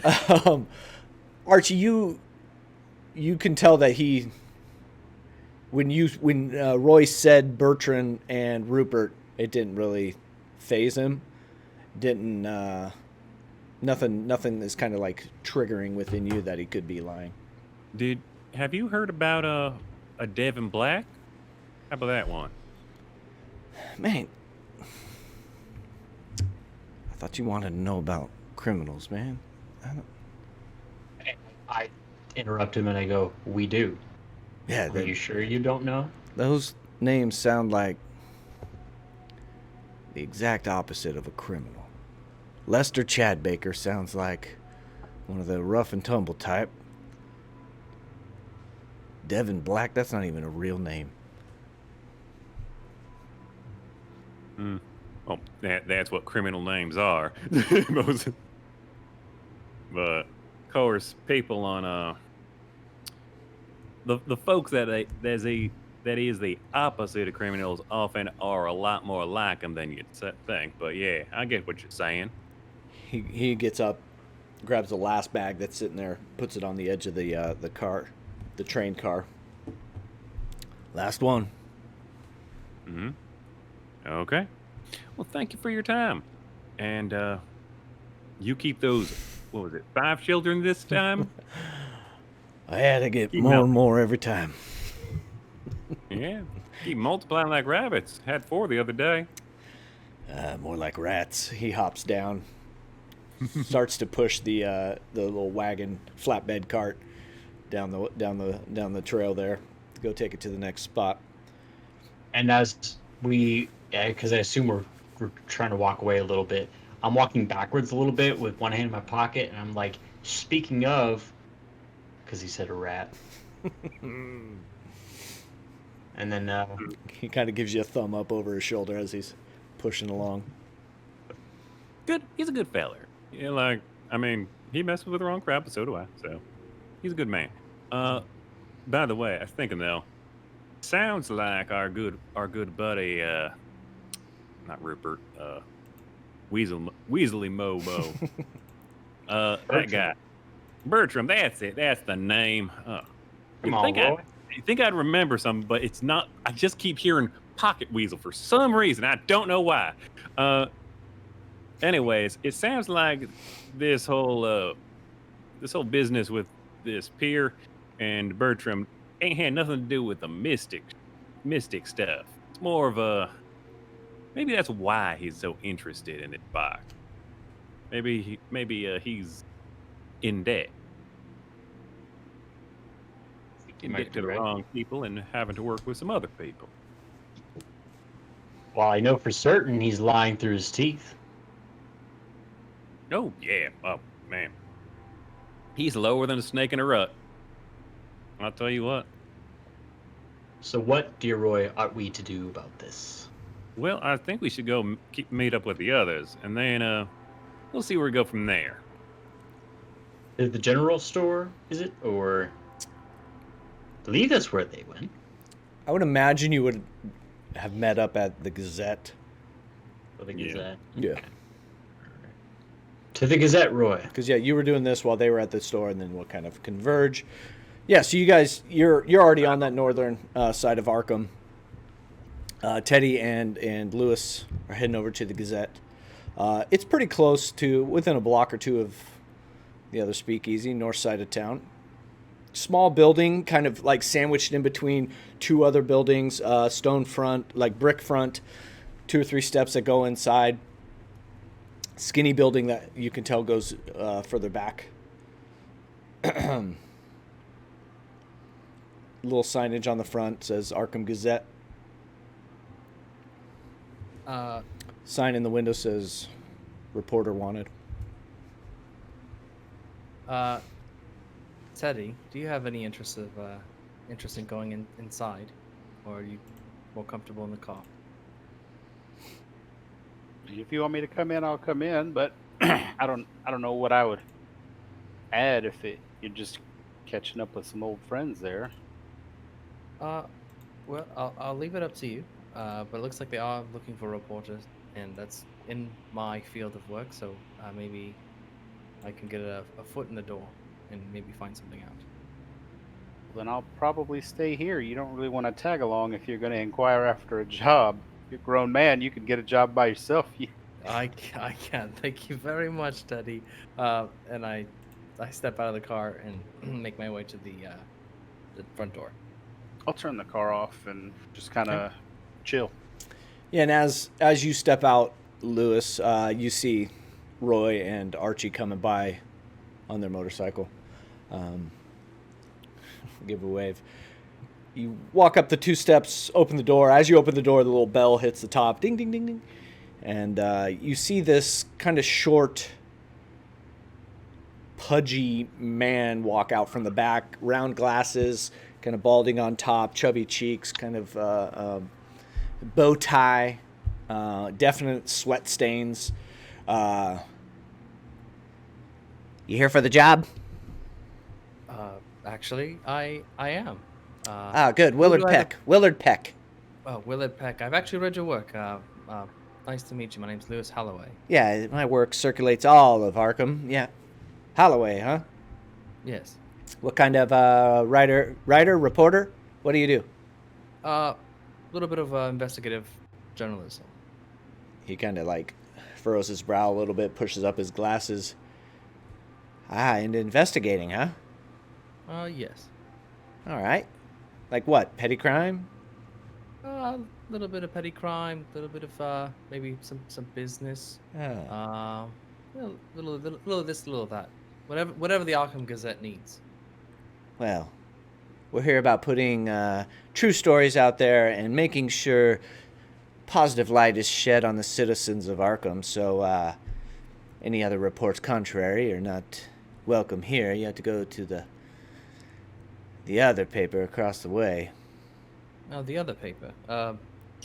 Just out of curiosity, what's that paper? It's like the Arkham Bugle. That Ah. is real shit paper. So no, I mean general interest in the truth. You said, right?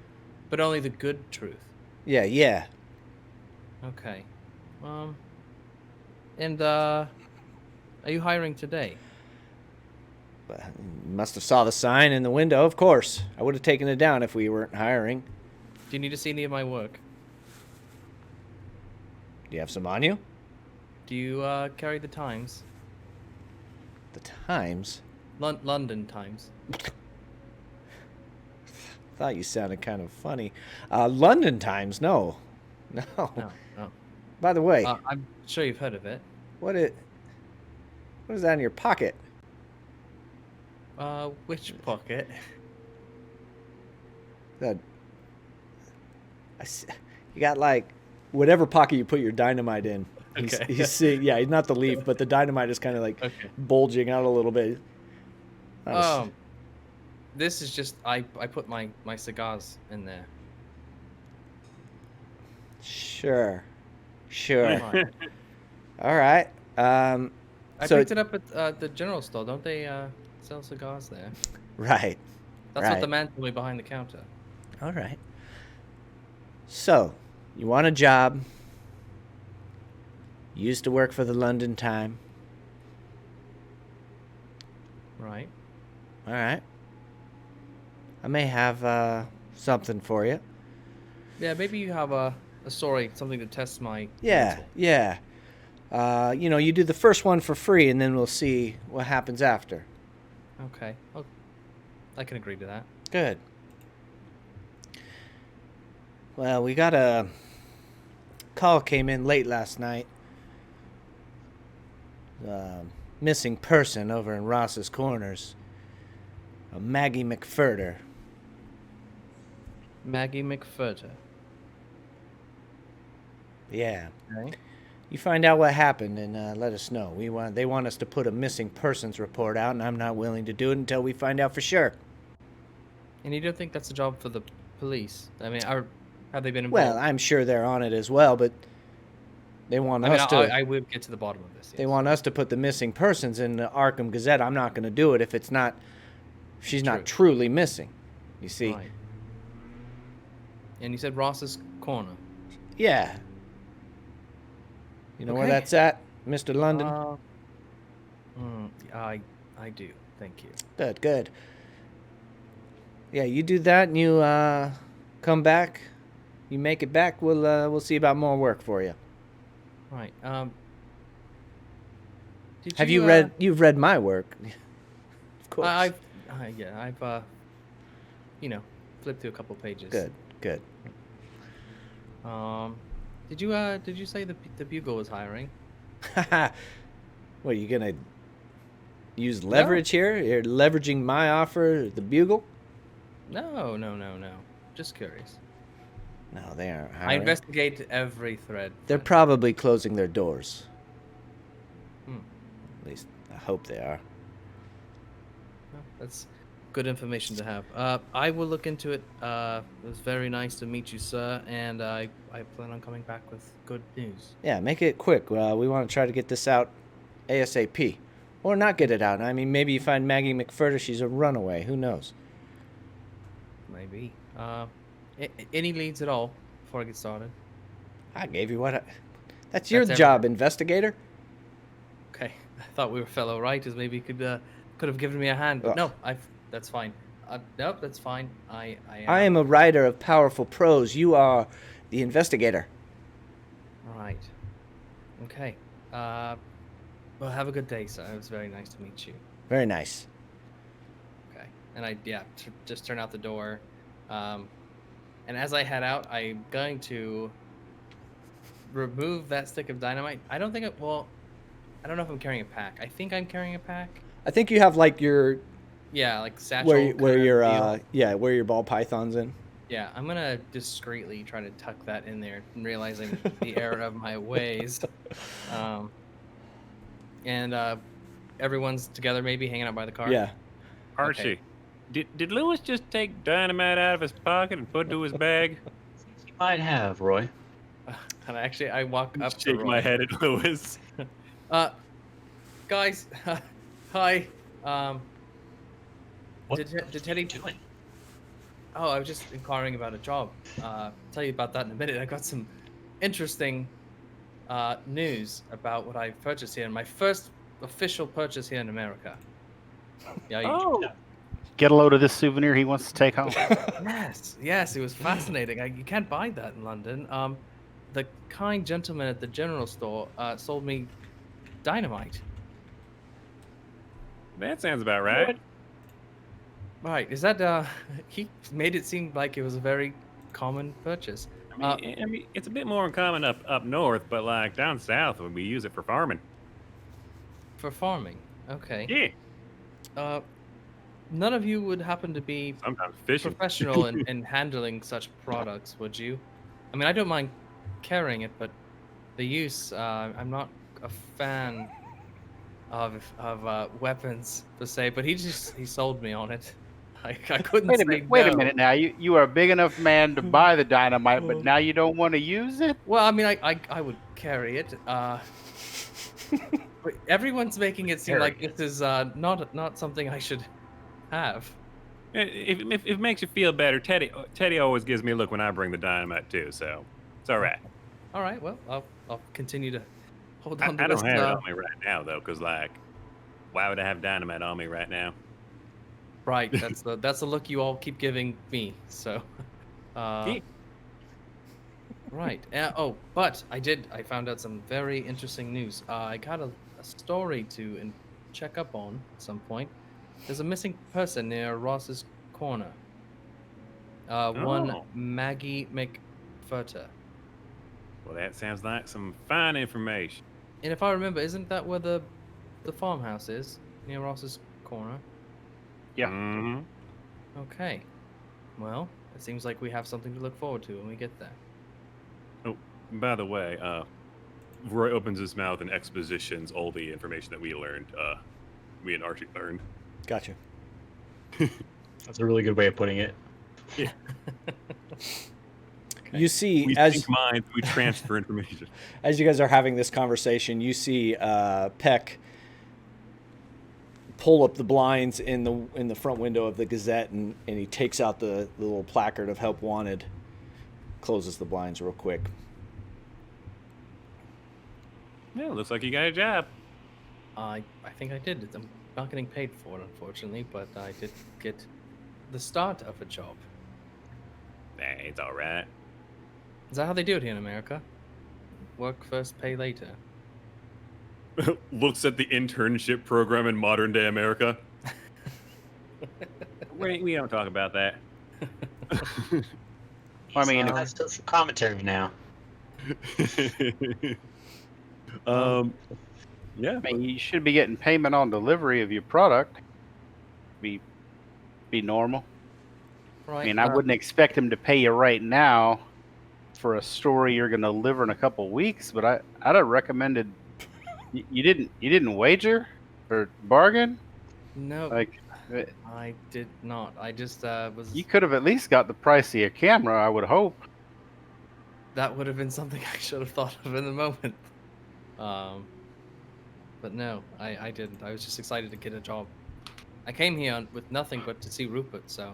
I mean, I don't know if you can call it a job until you get your first paycheck. Right now, it's just a hobby you're doing for somebody else. Right. Lewis, Yes. You're one of those smart, stupid people, ain't you?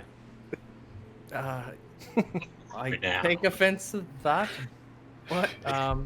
It seems to be Don't true. worry. I'm one of those stupid, smart people. Okay. Well, we make a great team then.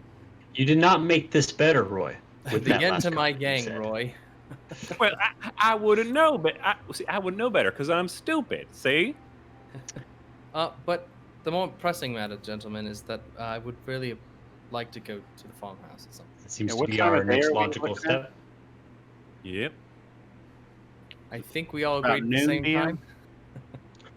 Yeah.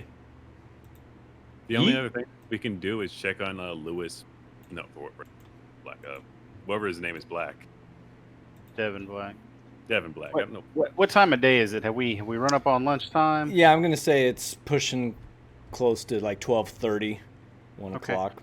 How long is the ride out to? It's about 5 miles. So I mean, if you're going 20 to 30 miles an hour, I mean, you do the math. 10, 15 minutes. If the Okay. train's coming from the side. I just wanted to make sure it wasn't going to be like an hour. No, Out that way or anything. It's not that far out. Actually, I can. I'll let's move maps. We haven't moved maps in a while. Let's do that here in roll 20. Let's minus that out. Hey, look, Saltmark. So you are here in Arkham, and Ross's Corner, and you know you have to go north side of the river and connect up in Hamilton, and then you get over to Ross's Corner. So yeah, I'd say about 5 miles. About 5 miles. All right. Got well, nothing else to do yeah, for the rest of the day. I don't, at least. Okay. Stop by Lucy's and get a sandwich That before we sounds head on out. Okay. we Or wonderful flecks of things. That's Lucy's. I mean, you're the one eating the gravy. So I didn't were say you. you have everything on the plate now. Fair enough. Yeah, so let's go back. We're going back to the map. Arkham map. I mean, we need to cross the river anyway, and Lucy's is on the other side of the river. You're already on that north side. Okay. Oh, that's right. Yeah, because you're here at the Arkham Gazette, Yep. and then you're a block and a half away from Lucy's. I put Tilden Arms on there. That's where Lewis and Archie are staying at, kind of next to the train station. And then this bridge going out of town to the west will take you. Actually, no, you're going to stay on the north side of the river, going to head to Ross's Corners. Excellent. Now I think of it. So, hey, this question for the investigative journalist that you might know that Roy certainly wouldn't. If you wanted to find somebody who was going off of a name like Devin Black, which is presumably fake, according to what we've been told, how would you go about finding it? Is that a question for me? No, I didn't think it was for me. Oh, okay. Like, All right. it's I like it. to the character, which may result May travel in it being... to the keeper. Yeah. Okay. I'm not an investigative journalist in real life, so. There's like some census that is taken where people kind of get counted, and there is a town directory. There, I was gonna say phone book. yeah, I would say there's some sort of phone book. There are not a lot of like phone booths in the way that we would think. There's one at the hotel in the lobby. I would say Aunt Lucy's probably has one. Okay. Now we'll say Lucy's has one. Well, while we're on our way, I'd like to pick up a phone book and scan through it for the name. Okay. Yeah, you go into to Aunt Lucy's, and there is a payphone there. I don't know if payphones existed in 1920, but we're going with it. And there is a phone book attached. You give me a library roll, even though we are going with... Okay. Here's my library used to find name. Yeah, Roy. Holy shit, I actually succeeded. Make sure you check that. You're going to get better at that as we go through. You're scrolling through, and you see, you know, A's, B's, you get to the blacks. You get to, you don't find a Devon black. Mm-hmm. But there is a Marjorie and Ronald under the same address. Okay. Interesting. Or under this, they are like Marjorie and Ronald Black, and they are coded in the same address. Okay. Roy's going to write those names, Okay. the names and addresses down, place the phone book back, and head on over to the rest of the party. Okay. After we've gotten our food, and just go like, "Hey guys, so I did a little digging through the phone book, and I couldn't find the name. I mean, like, I know what you're thinking. I'm stupid. I was looking the T's or something. Like I wasn't. He shows you the names, but I did find these. So- These. What's that, Lewis? Oh no, I said these with a question mark. What'd you find? He shows you the name and addresses that he found. Okay. Okay. So maybe we need to put that on the docket. Yeah. Suppose so. Ugh. Would it be of any value? Like maybe I could look through that to see if there's any business owned by either of these people. Well, no, you already got the address, so never mind. That wouldn't be. Yeah. That'd be redundant. I have a very Never important mind. question. Yeah. Teddy, what exactly does Lucy serve for lunch? Like we've had dinner and breakfast. Getting the rounds, what man. magnificent meal is good old Aunt Lucy going to serve us for lunch? Maybe an open-faced meatloaf sandwich, or an open-faced chicken and gravy sandwich, or Well, there's that gravy Yep. again. you might be able to get a hamburger with gravy, maybe a ham sandwich. I don't. You have to ask her what's available today. Okay. I'll be real honest with you. I'm not too picky about what I eat, and Lucy's is cheap and kind of private. So Behind You Teddy, know. you see Roy going, Yeah, you guys come in and get your normal spot. Lucy, again, sees you come in. Brings over a couple coffees right away. Some gravy with side of gravy. You do get some open-faced sandwiches that, of course, have their signature gravy. Almost like too much on the top. You can't really see what the meat is underneath the gravy. You can see that there is a slice of bread under there. But yeah, gravy again is salty as ever. Hey, Grim and Perilous Plays, hitting us with the raid. Thank you, everyone. Thank you. Appreciate it. "You came just in time." We're just having open-faced Having sandwiches. lunch. You know, like you do. Yeah, so you are here having lunch. You all get your coffee and sandwiches. Okay. Hey, Gentendo, thanks for the follow. I'm ready to head out to the building. Yeah, Yeah. we could just eat this up real quick and Okay. Yeah. make our way out there. Yeah, it's about, I'd say 1:15 by the time, 1:30 by the time you get done here. And you are heading out to Ross's Corners. what time does sunset? Just ballparking. It's April, so we'll say 7:30. Okay. And then not too late, not too early. So are you taking 2 vehicles, or are you all riding in the car? Are you? Well, might as Yeah, well. maybe the car. Okay. Anything else you want to do while you are in Arkham? Not right off. No. Okay. Nope. Actually, Roy will park his car because we're around the area where he lives probably, and he'll get in the car. Okay. Park my bike, not car. I'm gonna load some film into the camera on the ride over. Okay. Yeah, well, you know how to do this. You've done this enough using the London Times' own personal camera. Ooh. Grim and Perilous just finished playing Alien RPG. That's definitely on my list of to-dos. Hopefully it's pretty cool. All right, so yeah, you guys load up and you start heading, and it's kind of a scenic drive along the river. You get away from the town of Arkham, and it kind of goes back into countryside, and it's a pretty nice ride. You are heading to Ross's Corners. Takes about, I'd say, 15-20 minutes to get there. You're not pushing it, but you do get to Ross's Corners. It is a small town. As you are pulling up and into it, you see that there is a gas station and a general store. Other than that, it's pretty sparse and kind of spread out. A lot of individual farm homes that kind of have a plot of land around them. You see that at the gas station it also doubles as a bus stop.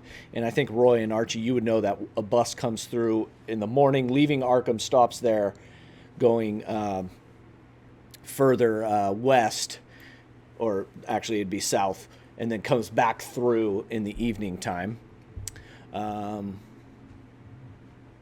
You don't have the address itself for the house.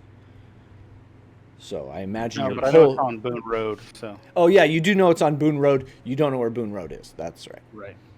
My bad. I'll pull into the gas station. Okay. I'll let Lewis, whoever, want to ask about missing girl, but I will fill up the gas tank, and when I go in, I'll inquire as to how to get to Boone Road. I can't imagine finding a farmhouse. It's gonna be too difficult. Okay. Yeah, like I said, I'll head in there too. Okay. Yeah, as you pull up and park, kind of a bellhop comes out. I don't know, gas monkey. What were they? There was a name for him. He comes out and he's station attendant, sir. Yeah, there you go. I like gas monkey more. You want me to fill it up? And it's a younger kid. Yeah, I'll nod to him. All right, coming up, and he's going through the motion. He's kind of cleaning your windows and your rear view mirrors if you had them. There's an older, kind of more grizzled guy sitting behind the counter in this. It's very small office. Gotta pass through the area, but I'm looking for Boone Road. Do you happen to know how I might get over that way from here? I'm May. What you need down in Boone Road? I got a friend that owns an old farm out that way. What's the name of that friend? Merriweather. Merriweather hasn't been out there for years. You're right. He left some unattended business out that way. I reckon he did. Yeah,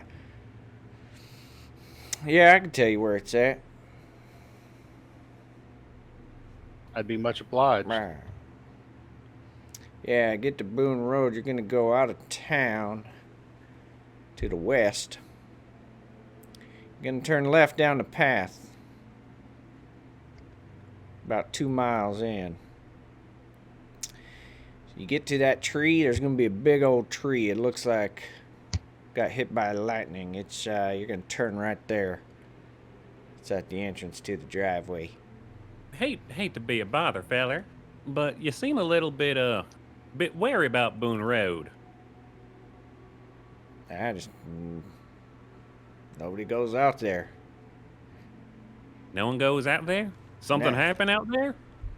I just out of town, and like I said, Merriweather hasn't been out here for years. Ain't You no remember one the live last out there? time he One at a time, boys. Like I got 2 ears, but I got 2 brains. What do you? Roy goes after you. I was just gonna say, do you happen to remember the last time Merriweather was out there? It's gonna be. I guess I don't reckon. 20 years. It's kind of Suppose that sounds about right. yeah. It's almost like a running joke that maybe he died inside or something, and we haven't seen him again. What were you asking him there, Roy? Oh, I was just wondering if anyone lives around here, lives around there. Not down Boone Road. It's all alone. Well, anywhere else around Boone Road? I mean, there are a couple houses on the way, just a couple farmhouses. Sorry, I'm gonna. Do any of those houses belong to the McFurthers? McFurther? Right. I think you mean McFurter. McFurter. Sorry. No, they live here in town.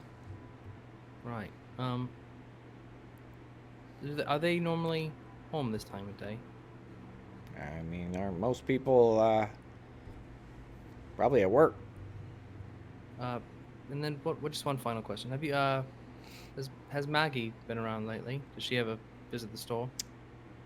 No, I don't see Maggie. I know that's one of their kids. Might want to talk to old Ma Peters at the store over there, across the street. Okay. Thank you. Kindly, we'll get out of here. Yeah, By thank the you. way, Get I'm the skinning your cracker. that's on the house. If pay for the gas, Pay you or the attendant? you can pay Joffrey. I'll head back out and approach the attendant to square up. It's gonna be 35 cents. I'll pull up my change purse and count him out 40 cents and tell him appreciate it. Thank you, sir. Then I'll hop back in the car. He runs inside and gives the guy inside, and you can see him put one of the coins in his pocket. And he's like, he turns around, stands at the window, like, when's the next one? Oh, never. Tomorrow. He was eaten by a genie. And then he died. I say to the group, I know we have more pressing matters than my internship will say with the Gazette. Do you think it'd be possible maybe on the way back, or maybe later we could take a visit to the general store here in I town? mean, we came out here to investigate the rumors around this place, because if there's some supernatural activity or creepiness or whatever happening in that house, you know there's well, okay, I grew up in a small town, and let me tell you this: if there is a creepy house like that, there are kids that are going to go daring each other to go mess with it. All right. So if I could steal just a minute of your time and maybe, head over there real quick, ask a few questions, just see what's going on, and then we can hop on over to the house. Sounds good. It's fine to me. Okay. Alrighty. Was it right next door, you said? Yeah, it was across the street. Across the street. Okay. And then I'll just walk over there and head inside. Open the door. What do I see? Yeah, you see 2 rows of shelves, Okay.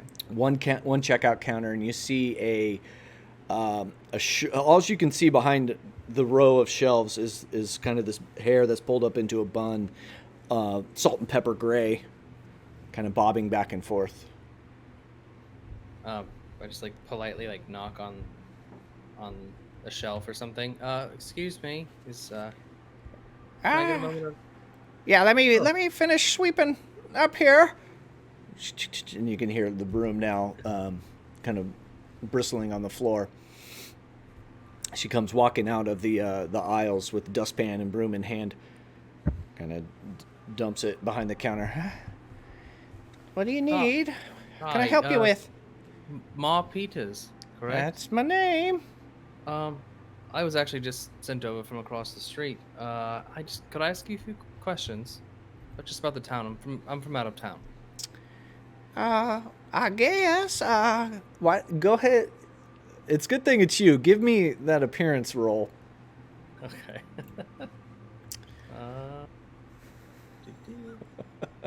Oh no. Oh. I don't think we have any re-rolls in the old No. Chatteroony there. What do you need to know? What you got a question for me?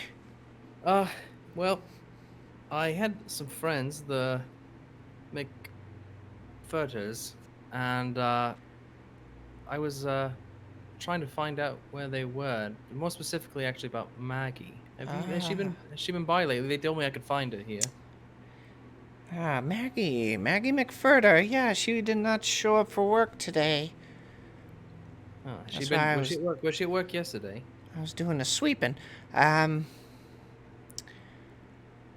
she was. She got off her shift at about, I guess it was around 5 o'clock, supper time. Headed Okay. home, I believe. She went home. Did she have any good friends Did she have any good friends in town? I know she... No friends. This is a small town. Not many people her age. She did tend to horses. Over out one of the... No, kind of, making a few extra coins there for the family. It was out towards, going out towards the old Merriweather place. At the Merriweather place? Yeah. Okay. Well, I appreciate your time. Thank you so much, and, Well, if you run into her, you tell her she missed her shift at work today, and I'm not quite happy about it. right, I'll be the first one to tell her.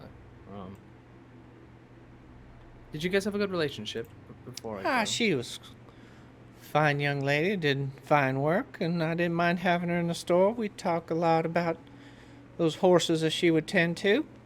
Right, okay. Nothing seemed out of place the last few days. Not at all. She was, she always had a smile. Right. How old was she? can ask. Are you asking that, or is I that can a- ask. Okay. That's out of character. Maybe we should ask that, but I'm curious. And how old was Maggie? I wasn't told. Oh, I mean, I think she was still in school, but I don't know. You never can tell anymore. Kids sometimes go to work, but couldn't have been more than 17, 18 years old. We also might want to get a description of what she looks like, because I don't think we got that. I guess it's true. Because I feel like I'm asking too many questions now, but maybe I can try. You're Could an you? investigative journalist. You literally have a thing that says, I get to ask questions. I don't know if I have a badge. Ma, could you give me a brief description in case I do run into it? This would be my first time.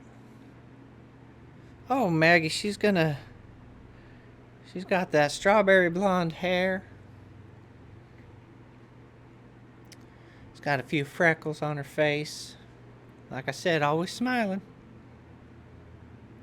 Was it an eerie smile? You said that a couple times. Or was she just generally a happy person? Yeah. It's not often you run into people that are just happy. Somewhere Roy in the back just smiling. Could I pick up a Coke on my way out just to thank you for all the help? I mean, that's gonna be a nickel, but yeah, you. Okay. Sure, of course. And pull out a nickel on the counter. Ah. Grab a Coke. Thank you, Ma. I appreciate everything. Yeah. Beautiful town. Beautiful town. You don't have to lie to me. It's definitely a change of scenery from London. Thank you. Cranky is reminding me in chat that I have to dance. Oof. Is there something on the radio? Is that music? Radio. So you guys, you come out. You have your Coke. You have some information about Maggie McFurter, and I do think this is where we are going to end the stream for tonight. Had some technical difficulties with my internet. For that, I apologize. We're in Ross's Corners. It's Ross's Corners. It's plural. I don't know, possessive and plural. Can I donate points to negate the dance? I don't even have a dance move like this. Running man, robot, that's it. If my wife is down, sprinkler. Yeah, sprinkler. My wife can floss like that thing. I can't do it. I'm not as coordinated. There's no strip dancing here. That's TOS violations. We'll keep that off the stream. But thank you everybody for hanging out and sticking through the the technical difficulties. You guys got tons of information, and we'll see where you're in a good spot. I'm happy you're here, but you got a lot of stuff coming out that I don't want to say too much. We'll keep it at that. But anyways, we're gonna end this stream. We will not be back next week, Tuesday. Like I said, we got some conflicts going on, so I will not be here. So we're gonna take a week off. We will come back the week after that for session 3 of Beneath the Umbral Veil. You can catch us here tomorrow night for our Wild Mount game. And again on Monday for Star Wars. So we got stuff lined up for you. Thank you, everybody that followed tonight. We appreciate it, making that climb to 1,000, working towards that giveaway. Thank you, everybody in chat, for hanging out. Thank you, players, for the fun times. We got some stuff going down. I like it a lot. And with that, I guess I'm the one that ends the stream. I forgot I was going to. Just forget that and just go. But I'm going to end the stream. I'm going to say goodbye. We're going to a different scene here. And with that, we'll say peace out.